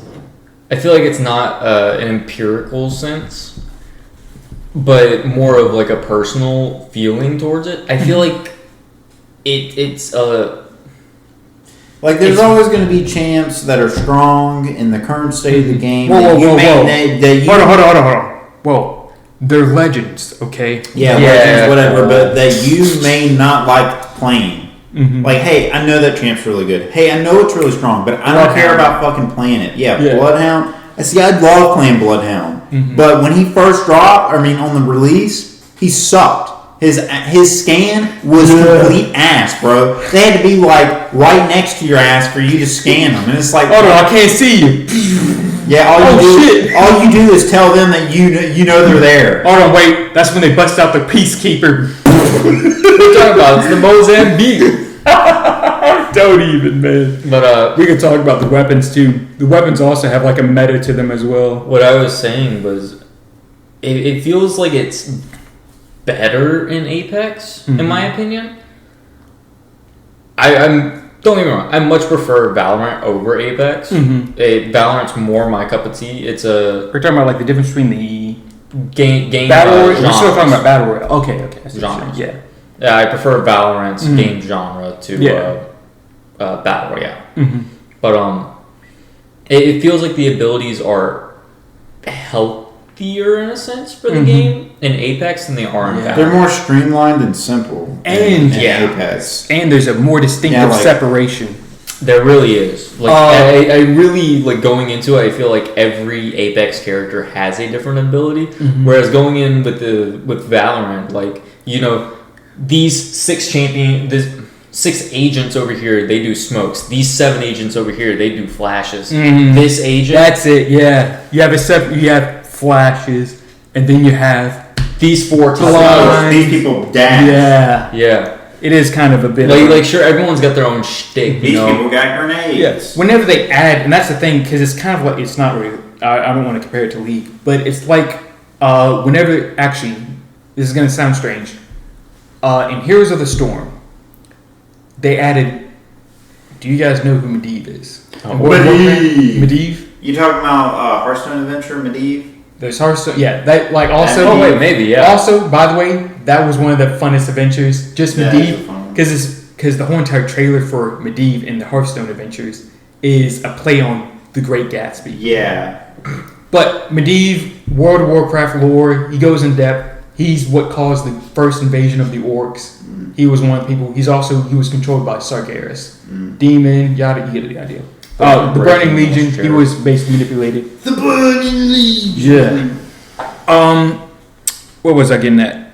Hold on. Oh yeah. So Medivh, they built Medivh's character in Heroes of the Storm, and their specific reason is also he's a freaking fun character. He's not. He's more like a support. They call it like a specialist because specialists don't have roles in Heroes of the Storm because they're considered like they break the rules of like a traditional MOBA. So like you have Cho'Gath, which is where one person plays the mage.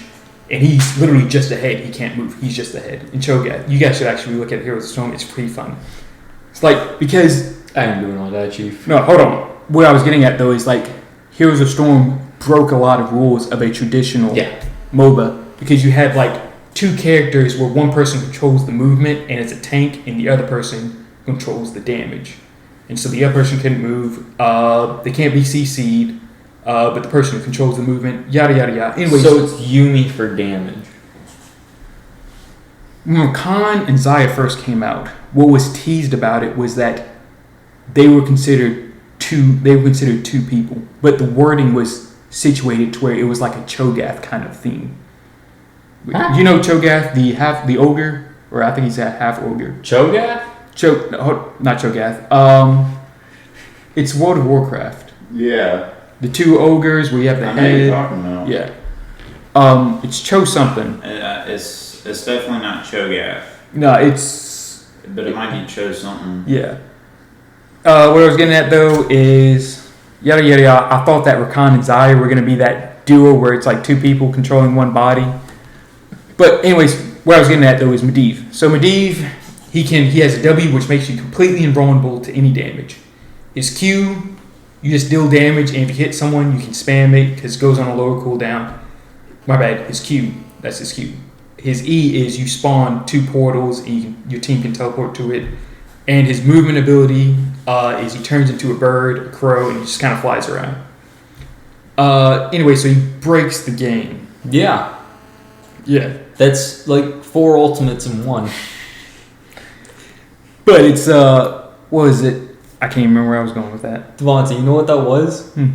That was old Kale. I can't think of an R that would work for his Q right now. Hextech portals on his E, and fucking Quinnell on his movement ability. Also, we haven't gotten to his ultimates. But the whole entire theme of Heroes of the Storm was just that. Stop there. You heard the plural, right? Mm-hmm. Ultimates. You get two choices. The whole entire point is that it was like basically game breaking. Like it. how would you say? This has never been done before. It's exactly, and where it kind of It's basically like I guess when League releases first champion that had like 2 forms that had access You get to it, 3 yeah. different abilities. Or like Jace, Nar. Yeah. We have all these kind of different things, Elise. and it redefines it. Like with Apex, it kind of like. Would you consider Karma a transformation champion? Not really. No, because she's only based around that transformation. When she has her ult, which she can just reduce by cooldown, but it's not really. It's empowering her abilities. Like Jace has a stance transformation because he goes from yada. I think he'd actually be classified as a shapeshifter in the same way that Nar is. Jace, Nar, Nidalee, and Elise, I believe, are all shapeshifters. But like Addict. Yeah. Like I say, game defining though, it's like a game defining thing where they aren't making it to basically, how would you say, it's clearly a game defining thing where if you play this person, you're playing it in a very specific way. What was it? Gibby, Gibraltar, when he first came out, or not right, when he first came, when he was very meta because he has a shield where nothing goes in, nothing goes out, so you can play around it by basically like going in and out.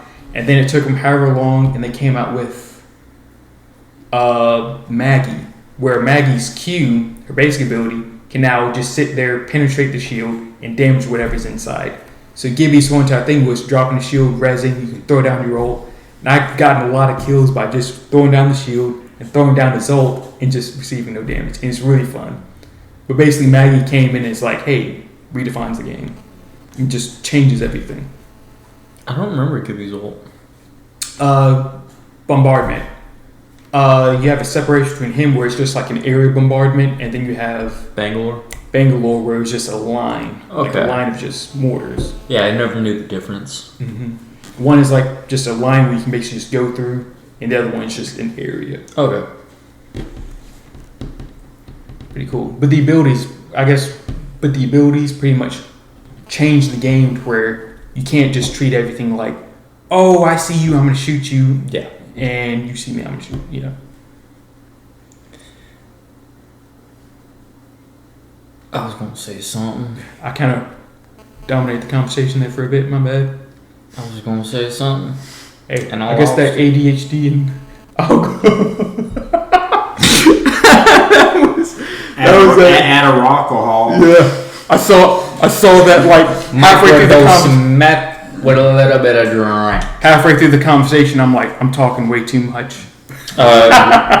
Slight, Sorry. very, No, actually not even slight, very large tangent. I broke y'all's chair. That's fine. We have 3 others. Yeah, I'm like damn near falling through this Fat chair. ass. Seriously, what the fuck? Homie's thick. Yo, any girls It's that sit there and hit them up. bony ass Oh man. It's that penetration. Hey man, that just means you a thickie. Oh my god, The buddy. Sharpie. Girls like that, I'm told. People like to smell him. Eat ass. It took me so long to fucking get that. Oh man. God damn. But after they're done smelling him, they got black shit all over their face. They got some brown on their nose. Oh, man, That's I loved calling like assholes at work brown nosers. You see them all at work, man. You know exactly what they look. But yeah. I just say the abilities definitely. Basically, you can have like abilities like crypto. Crypto's based around his crypto, right? Yeah, I'm pretty sure that's his name. When he first came out, I loved him immediately because I love like the only time I think of his drone, but his drone was really weak. Yeah. But you had like an EMP. I loved him, but he was just. I think I stopped playing like right after he came out. His drone was just kind of meh. Yeah. But obviously, once again, information. It's the key. We could easily. What the fuck was I just gonna say? Baby on that Fuck it. alcohol, baby on the yeah. We got. I know you've played a little bit of Warzone. Yeah, I played a little Oh, bit yeah. of Warzone. Why don't you talk about that? Well, I'm Like, more how of do a- you feel about I'm it? more of a classic COD player, and in Warzone, the thing about Warzone is that you have to, or from my experience, you have to have unlocked your guns and your attachments and your classes, and all that stuff, because the whole goal in Warzone is to get the package and get your loadout. You can pick the loadout that you have, like your class. You can get your classes in Warzone. No one's seeing it, but I'm making a very disgusted face. Yeah. I don't like that. You get your classes in Warzone, so that that's the whole goal of Warzone. Like, you can go around, pick up all these weapons, get random shit, but like, you know what you're good with. So if you get this loadout, you can get your class. Or if you save up enough money, like from picking up stuff, which is pretty easy, you can go buy your loadout. So you're essentially playing COD at a level where, like, you're all racing to go get your loadouts and fight each other, and you die in the middle a little bit with random ass guns you get. Like when someone pops you with a javelin, like how they get a javelin. Oh, that's their loadout. They just have javelin. Like they're a javelin. Yeah, the javelin missile. You know what I'm talking about. Hold on. You gotta back up. Gulag. That's a thing I wanted. Yeah, the gulag. The gulag is fun. That's the biggest like unique mechanic. Back up a bit, because that's also an interesting mechanic. Can you describe Warzone, like for anyone who doesn't? Because I have no idea what Warzone is. What is Warzone? Okay, well, it's Battle Royale, so you know what that is. So you're going to drop it on the map, random loot everywhere, money. So you can go do all that. You can pick up missions.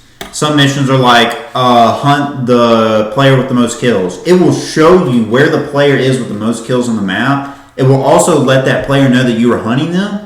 But if you successfully get the kill on them, you'll get a bunch of money.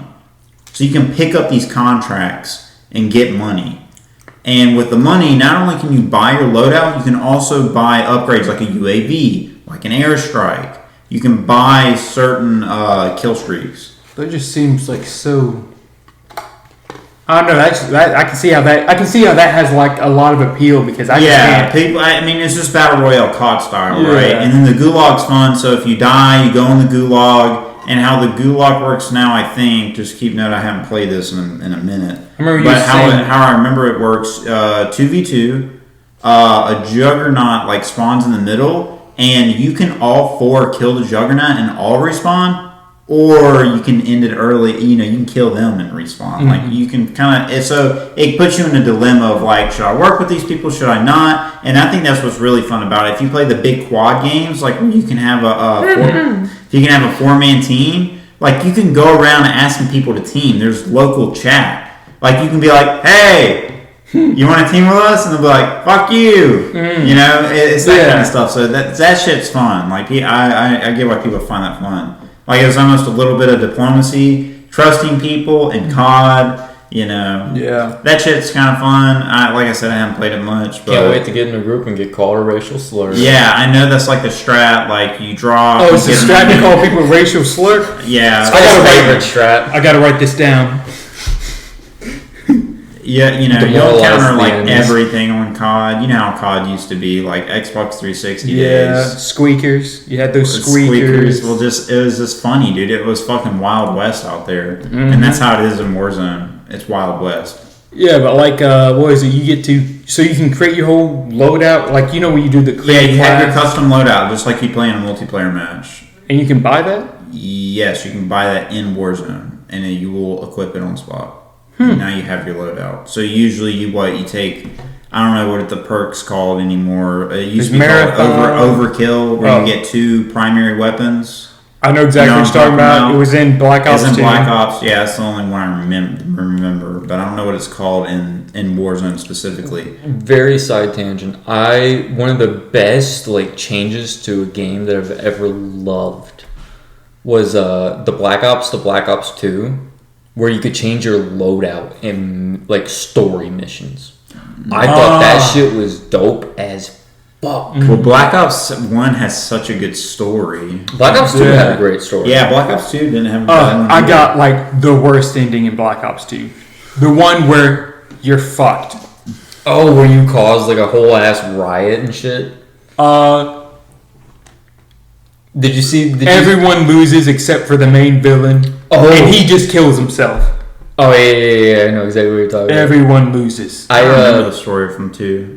So 2, you're playing as Mason's son. Okay.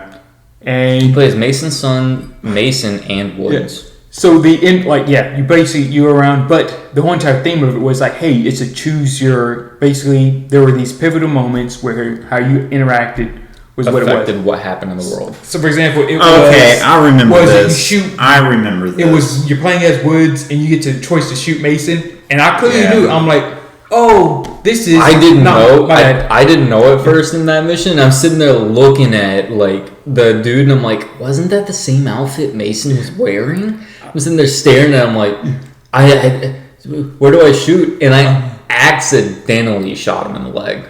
For me, it was, oh, I see, and you accidentally spin. I accidentally saved. Like I was originally just like, if it's Mason, I guess I gotta kill him.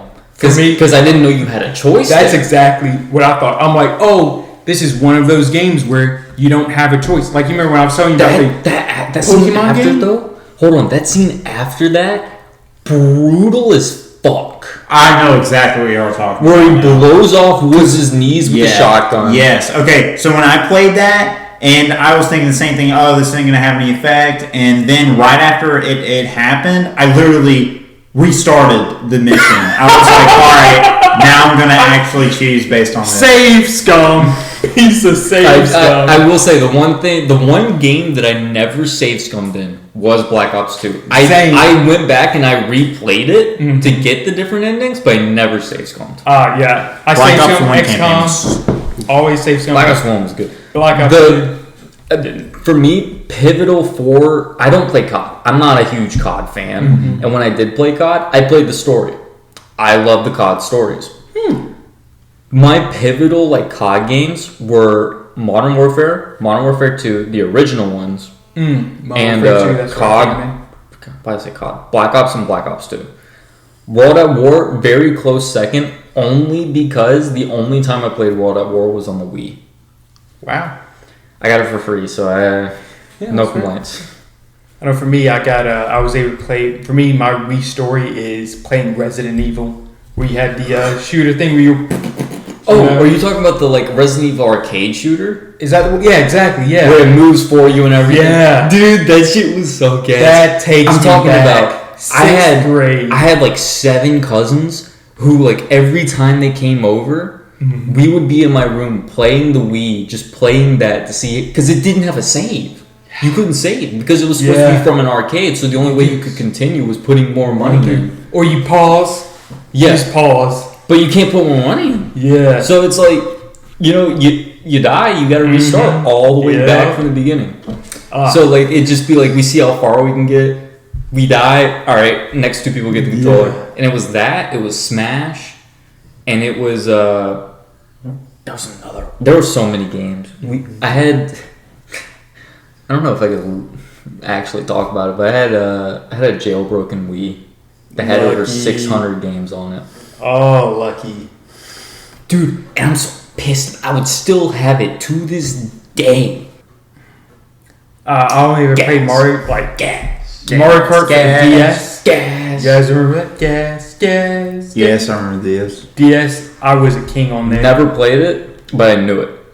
The one game I wanted for the DS that I never got was Transformers for the DS. I had that game for the DS. Because you could scan anything. You could be a trash can.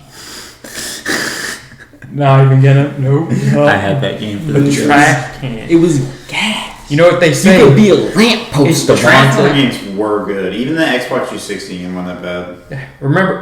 You remember the PlayStation 2 game that followed the movie? For me, it was the PlayStation 3 Fall of Cybertron. It was more arcade. That's the one that was on 360. That one was amazing. That's the one I played. Yeah. The multiplayer.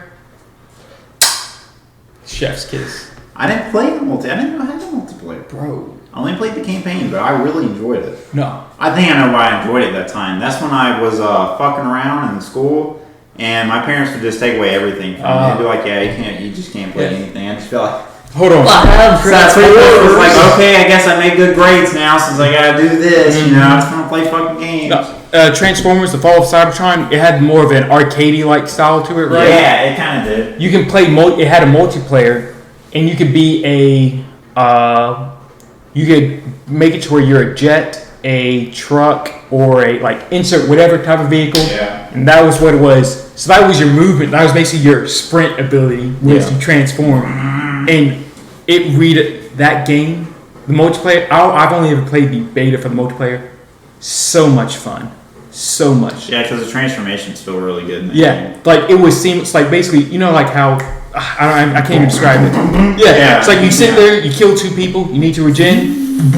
You know, you sit there, you fly. If you're a jet, obviously you have that verticality. Yeah. And you just sit there, boost away. Oh man, that game, I can't even. I'm guessing. The one for the PlayStation 2, very gas.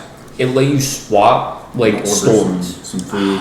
So you could go through because it follows Decepticon and yeah, Autobots. Autobots. It followed the first movie, and you could play through like Bumblebee's story. Yeah, And then you could also play. I forget all of the enemy names besides Megatron and Starscream. yeah, Starscream. Yeah, But like you play as the helicopter, then you play as the tank, then you play as you just go down the line. It was dope as fuck because when you like played as them, they were like open world style. Like not wait, for real? really open world. Oh, open world linear, like Bioshock or Actually. Dead Space 2. Not Dead Space 2. Dead Island 2. More like Dead Island 2. Yeah, Where it's like you have the zones that you're in. you can explore these zones and Yes. you're rewarded for it. Yeah, you have collectibles in them and shit. Yeah. So gas. So much fun. It was on the PlayStation 2. Oh wait, let me finish the story about the Wii. Anyways, I don't know what the fuck happened, but the way the Wii was jailbroken was it had this little black box that was wired into the back of it basically through one of the, I think a USB port or something. I don't fucking know. Anyways, I think I still have the black box too. Don't know what the fuck happened. I come into the room like the next day because it's like, oh yeah, we're gonna play games on the Wii. We have 600 to choose from. Yeah, What the fuck are we gonna put? Yeah. Turn on the program's not popping up because it used to have the Wii menu. It was a whole different program you had to go to rather than start game. Yeah. But so I'm looking at it, I'm like, the program's not popping up. What the fuck is wrong with it? And I look, everything's plugged in, or so it seems. So I unplug and I look at it. The fucking like receptor for one of the cords. No. How do I explain it? Chewed Audio listeners, you're not gonna hear shit, or you're not gonna know shit. But like that, say that part right there. If you want to lean over and look, the inside of it, gone. Don't know how. Don't know what. Gone. So they pulled out the port. Basically. How did they manage that? Exactly, dude. That's like something where you have to sit there and ask yourself, you ever heard of this? When the little black box broke, what basically happened, I went in, I turned on the Wii, and like the program for the jailbreak wasn't on there. It's like, what the fuck happened? Where is it? Yeah. Because it's plugged into a little USB port in the back of the Wii. Oh, okay. I go and I look at the black box and I unplug it from that because it was unpluggable as well. Easy transport. And I look at it and basically the fucking port itself was gone. It's just a classic case of if you're gonna fuck up, at least Yeah, that's at least let them ask how you did this. I was in the next room. I did not know about this till about noon the next day. At least give them the ability to ask how you made this. How did you fuck up this arm? How the fuck did that happen? How do you pull out a port? Dude, I was pissed. I was confused. And then my parents got mad at me. I'm like, what? What did I do? It's like you think you're being punished. You think you're punishing me. You think I do that to myself? Yeah. Why? It's like I'm already under a lot. Okay, I just lost 600 games. Like seriously, like when I tell you that, like you look at it now after all the games that you've played in your life, and you're like, oh, 600 games. I've probably played 600 games. Dude. At the time, I had that for like 5 years, maybe. Yeah. I had played maybe like 100 max of those games. Albeit some of them didn't work. You'd boot them up and like something was wrong in the program, and something was wrong with a bug or something, and it just didn't work. You shut down the Wii and then you just boot up a different game. Yeah. PlayStation. Was the PlayStation? You guys, any of you guys had PlayStation 2? No. Yeah, I had a PlayStation. You know, My like cousin had a PlayStation. We played a lot on that. you know, like when you do the startup where it's like Played a lot of Crash Oh Bandicoot. yeah, I know exactly. and what then you're it's talking like, and it's like unable to play it, and goes like the red Dude. square, like the about. red Oh my god, squares and the no. red I dots. remember because my cousin had like my cousin had a PlayStation 2 as well, and he had a ton of disc games. Mm-hmm. Yeah. He had a PlayStation, an Xbox, and a Wii, and a ton of disc games. But the thing is, we were a range of ages for my cousins. Mhm. The youngest being like 3 or 4, and the oldest being like 10 or 11. So we didn't take care of shit. So we'd go into that room and it'd be like looking at a game, like there's scratches all over the back of the game and shit. And we're like, hope it works. Yeah. Hold on. Blow on it. Do blow on it, wipe it off with your shirt. You know, do a little spit tape, Mm-hmm. rub it in, put it in, and it's sitting there and it's like, it goes to red. No. It's gonna work. Yeah. Pull it back out, do it again. Boot it up, and you just had anticipation. Dude, it felt like hours And waiting then, on it. what is it? You wait, and it's like PlayStation 2. It goes through and you're like, everybody's cheering. Oh my god. Oh. And then I got Make it. blamed. Oh my god, this is another story I gotta tell. So, it was like my cousin got like his first bit of allowance from like his, I don't remember if it was from his parents, his grandma, what. But they take him to GameStop basically with his money. No shame. All the kids were so excited. It was me, him, his brother, and then our cousin and our other cousin who are brothers. We all go to GameStop with my nanny. Pull up. He buys Tony Hawk Pro Skater 2.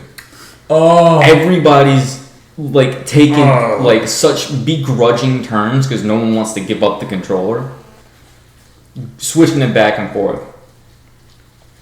Played like till midnight. No, we're all young, so like everybody's got like a bedtime, so everybody's getting tired. Mm-hmm. Everybody goes to sleep. I wake up pretty early the next day, and I go into the room where the PlayStation is. Oh no. And there's I someone see where else. this is going. His younger brother is playing Destroy All Humans 2. Uh-huh. When everybody remembers leaving the PlayStation with Tony Hawk in it. So I just walk up and I'm like, "Oh, you're playing Destroy All Humans? Can I play?" He's like, "Yeah." So I get in with the second controller. So we're playing, and then his brother comes in and he's like, looking around, like sees us playing Destroy All Humans, like not Tony Hawk. And he's looking around and he finds his disc on the ground. I didn't know it was there. So he picks it up and he looks at it, it's scratched all on the back because it was thrown on the ground. And he looks at me and he's like, "Why did you do this? Why did you throw the disc on the ground?" I'm like, "What the fuck are you talking about? I walked in here 30 minutes ago. This man was already playing." Proceeds to blame me. Mm-hmm. And then his younger brother was like, my cousin looks at him and asks him, he's like, "Did you do it?" And his younger brother is like, "It was him. He was playing when I walked in." I'm like, dude, I'm losing my damn mind. That's when I just like blow up. Like I can't handle You're like, that. "You fucking piece of shit, you lied." If I knew those words at the time, yes. Yeah, you're just like, That's when I just shut down. It's just Dude, like I don't care what you say. I got the truth. It's like fuck you. Yeah, I was boo-hoo fucking crying because I didn't know what to do. Yeah. Like it wasn't me, man. when you sat there, you start defending yourself more aggressively, and they're like, "This makes you more guilty." Dude, You're like, "Fuck what it, the fuck do you fuck it." mean? And you're just like, "I can't do this anymore." But Tony Hawk Pro Skater, I can't believe his little. freaking amazing. Did you ever go down to the truth? Fuck if I know, dude. This was like in 2007. Damn, it's a long time ago. Yeah, I guess you remember that. It was a pivotal moment in my childhood where I realized People. no one's gonna believe me. So I do know, like, eventually, like years later, we got to the truth.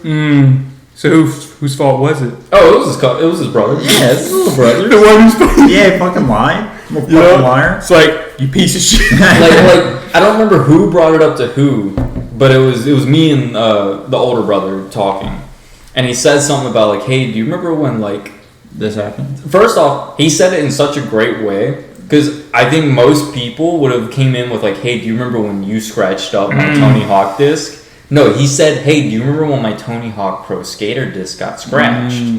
He didn't put the blame on me. So and like at that moment, I was like, He knows the truth. he knows the truth. Yeah. And he goes, yeah, he was. Well, I was like, yeah, you do realize that it was fucking Jalen that it was that kid that did that.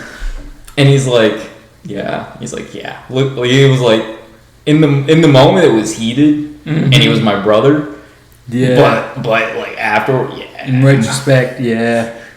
Hey, what it is? Dude, I was losing it. Did you guys ever play Skate? First Skate. No. I never played Skate. I watched Jacksepticeye play Skate 3. When Skate first came out, the soundtrack was phenomenal. But Skate first came out, and it was one of the first games of its kind. So you have Tony Hawk Pro Skater. It was more like a arcadey kind of thing where you just kind of go in. Most people who pretty much play it, they didn't really play it for the story. It was, hey, playing multiplayer or like playing like basically two split screen, combating your friends, whatnot for like the high score. Kind of like styling on. So Skate comes out. Skate had a multiplayer, garbage, but Skate was one of those games where you played for the single player. Yeah. Had your own kind of style. Yeah.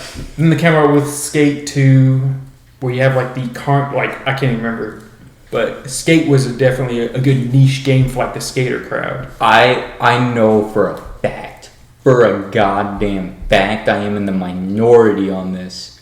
Tony Hawk's Downhill Jam was absolute fucking gasoline.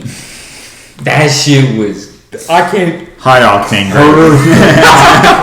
93, 96.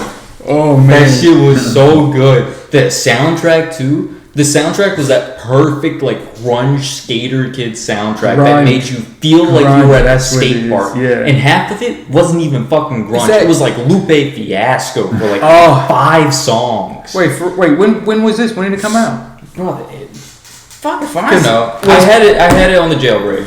Was Pro Skater 2 where it's like I can't even mimic but it was like there was like this one scene where he's like there's this guy he's sitting there, he's golfing, he's like, I want you to go shag my balls. And so he's sitting there, he shoots his balls and you have to sit there and go shag it. And you're like playing in a coup What? Shag it? What do you mean by shag it? 2006. For that might be the Jam. game. That might be the game I'm thinking of. There was Tony Hawk Pro Skater 3. Downhill Jam was a racing game, basically. Alright, then yeah, I haven't. I know I played Tony Hawk Pro Skater 2 and 3. Those games had good soundtracks. Oh, yeah. It always did. But, like, Downhill Jam was the game I played the most of. I had to know all the characters, knew all the cheat codes. Also, a shagger is... Cheat codes. Oh. Cheat codes. Dude, we could get into cheat codes. What is it? Up, down, right, left. One Up, down, right, question. left, circle, square, R2, L2. One question I have for you guys. What website did you use for cheat codes? I can't even remember. I can't remember that, yeah. Like Cheat Code Central, I guess? The one I know is like cheatcc.com. Did it have like it was like, alright, so this is going to sound weird for me describing it. So you had the kind of like a black bar It was just a black with a background. search. That's all I had. And you have like a red. Yeah, it was black and red. Alright, and yeah, we use the same thing. CheatCC. Yeah. So gas. You'd look up any fucking game. And the thing is, too, if it didn't have a cheat code, it had walkthroughs. Exactly. I was just about to say that. Walkthroughs. It had walkthroughs. You get stuck on a game and it's like, alright, there's either a cheat to get by this or a walkthrough to get by this. Oh. Yeah. Crash. Do you guys remember Crash Bandicoot? Fuck yes, Yes. I remember Trash. Yeah. Trash. So, yeah. So you had Crash Bandicoot. Trash cannon boot. But what was it? I played. So you have like the I can't even remember. What was it? The one we have like the world. The remake is out. I know about the remake. I have it. Hot seeding that game. I played. It was like hot seated with my cousin. Was it Boys I and hot Girls? seated that with my mother. Wow. She was, dude. All right, my mom, not a fucking gamer, not a gamer at all. Crash Bandicoot, dude. There are 2 games that this woman goes all fucking out on, and it is Crash Bandicoot and fucking Candy Crush. When it comes to those games, that woman is a god. I'm talking about, dude, I'd be stuck on like the first world because I'm like a fucking 5-year-old playing it. I go, Mom, I need you to get past this for me. She plays for an hour and she's on the 9th world. I'm like, what the fuck? You know, Crash Bandicoot. beat the fucking. I remember me and my cousin playing it for hours, dude. Hours on end. It was so hard. I don't know why. Dude, and then she just comes in and she's just like, yeah, here you go. Yeah, boss. And I'm like, I just can't imagine your mom doing that. Dude, What was I it? can't imagine your mom doing that. You guys remember the Boys and Girls Good. Club? So like Boys and Girls Club, it was like an after school kind of Yeah. thing we go into. I think That's where I got introduced to Crash Bandicoot. Anyway, so we sit there, play it hot seated. They even like kids would bring their memory cards just to save like our progress because they had PlayStation 2. And you never really realize how hard like that game is because as a kid you're like, oh, this is pretty difficult because it's just a platformer. And then as you get older, you're like, holy shit, this is like the Dark Souls of platformers right here. It really is. How did I manage this as a kid? But all right, they came out with so you had the platformers, then you had the racing. Yeah. A very slight tangent that I want to talk about. They released I like gotta go pick up my food. go get it. Yeah, you good. You gotta drive to get it, or is it outside? I gotta drive, but it's close. Okay. We'll wrap it up in a bit. Yeah. The one thing I wanted to talk about was they've released 2 out of 3 of my favorite childhood series is like reboots now, and it's Spyro with the Reignited trilogy, And the Rat Spyro. Crash Bandicoot. I'm not even waiting for the 3rd one. I am begging for it. I will get down on my knees and grovel like a dog for this game. I want a Sly Cooper reboot. I will murder someone for this if I have to. You know, it's like I know about the lore, I watched the gameplays, but I've only ever played the demo for the PlayStation 2 for like Sly Cooper, but I've seen like all the walkthroughs. I love it. Spyro, we had the Spyro game. I had the Spyro game, PlayStation 2. I could never get past like the first world. I couldn't figure it out. I can't remember anything about it. I have the Reignited trilogy. Yeah. I could not. As a kid, couldn't figure this out. I know I got deep into the game as a kid. Mm-hmm. Don't know how. I played it like back when I got the Reignited trilogy. I haven't had time to play it recently. Mm-hmm. Fucking tough. Dude, Yeah, I'm sitting there playing it and I'm like, you're just like, how the fuck did I play this game? So Crash, PlayStation exclusive. So Crash, I think they all were when they were released. I think they all, yeah. But so you had you're right. So Crash came out with like Crash Racing. Then it came out with this like one game where it's called Crash versus the Titans or something like that. I know what you're talking about. Where you could sit there, you could take these animals, and that was a game where I played it endlessly. That was the game where I was like hard into it. Speaking of after school care, that's how I got introduced to Donkey Kong for the first time. Because they had Donkey Kong Country.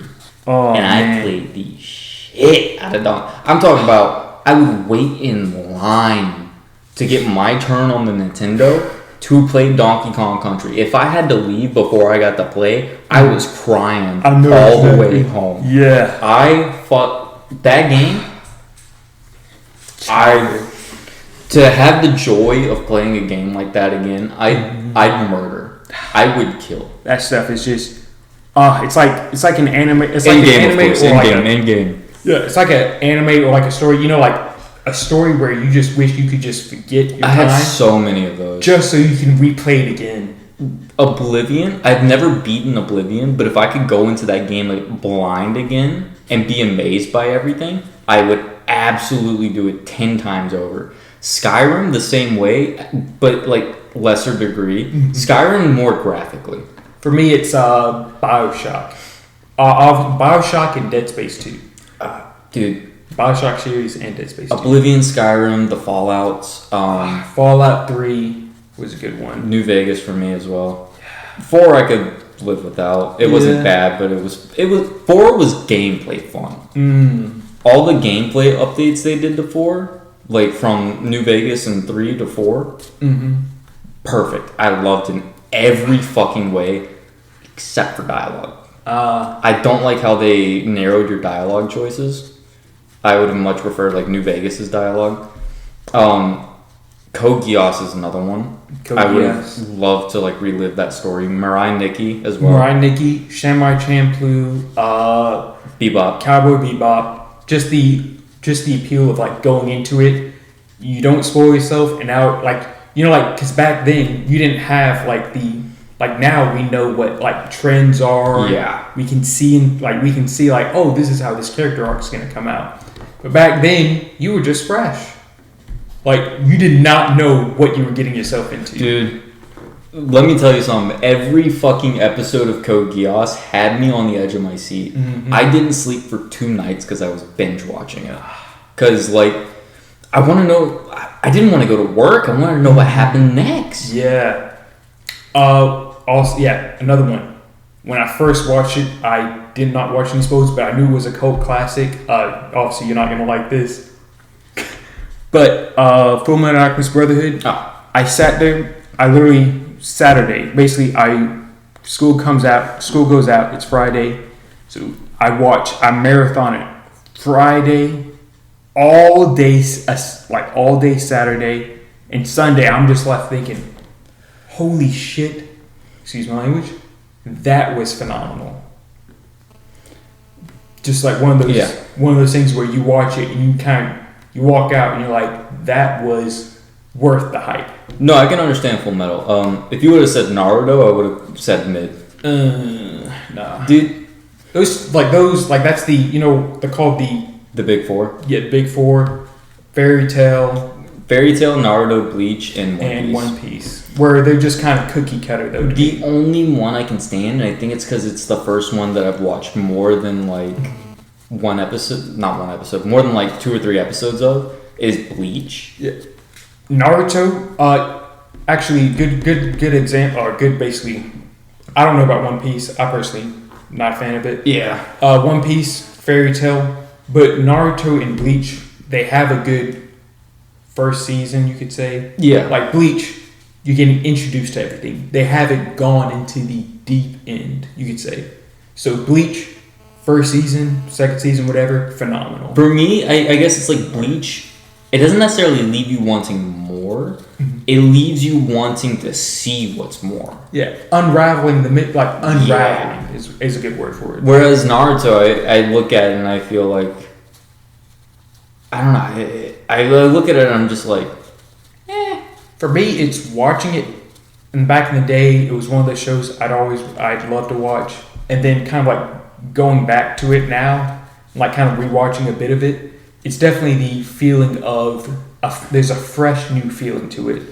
Of you already kind of know what's what, but it's probably like a nostalgia kind of thing. But it's definitely glasses.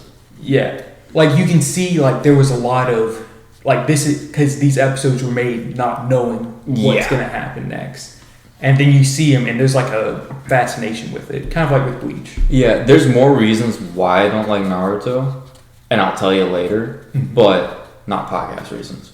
Yeah. Fuck, I'm out of shit to talk about, if I'm being honest. Yeah. Well, we talked a little bit about Battle Royales, but we talked about more important stuff. Yeah, we kind of rambled about it a Naruto bit. sucks. I think it was pretty cool. Anyways. Yeah, or why Valorant is better than CSGO, you know? I disagree. But, what's up? That has been it for this week's podcast.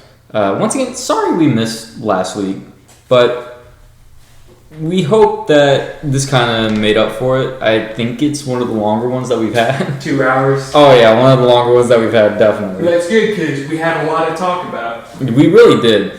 What was it? Covering the news sections took like 30 minutes. Yeah, which is actually really nice. I actually love it when we have a lot of gaming news. Mm-hmm. But what's next week? Modding? Next week is modding, and then the week after that is... Let's not spoil it. Yeah, oh yeah, wait. Let's leave it for next week. Yeah, we gotta rewatch. Yeah, we do. We need a watch party. Yeah, actually, Spoiler-free spoiler.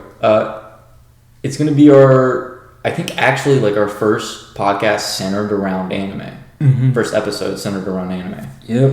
But yeah, it's one of, I think, all three of our personal favorites. I'd say at least in probably all three of our top 10s. Mm-hmm.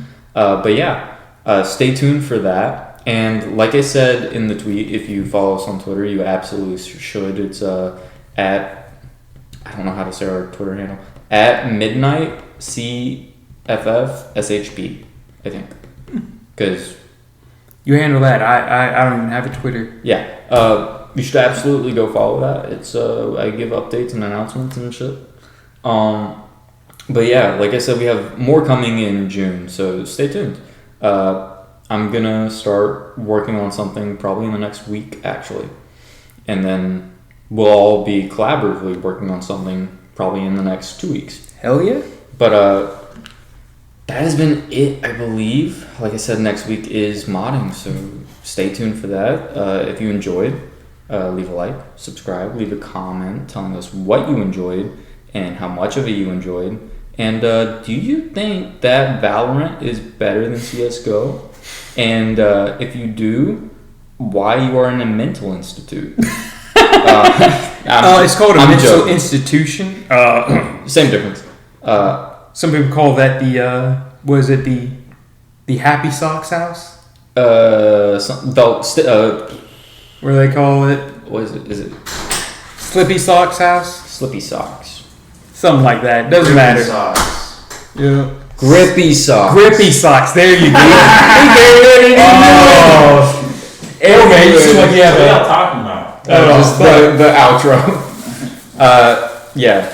Anyways, thank you for watching. Leave a like, leave a comment, subscribe, and we'll catch you guys next week. This has been Midnight Coffee Shop, and I've been your host, AJ. And these have been my co-hosts. Cole. Devontae. Good night and good evening. Sweet.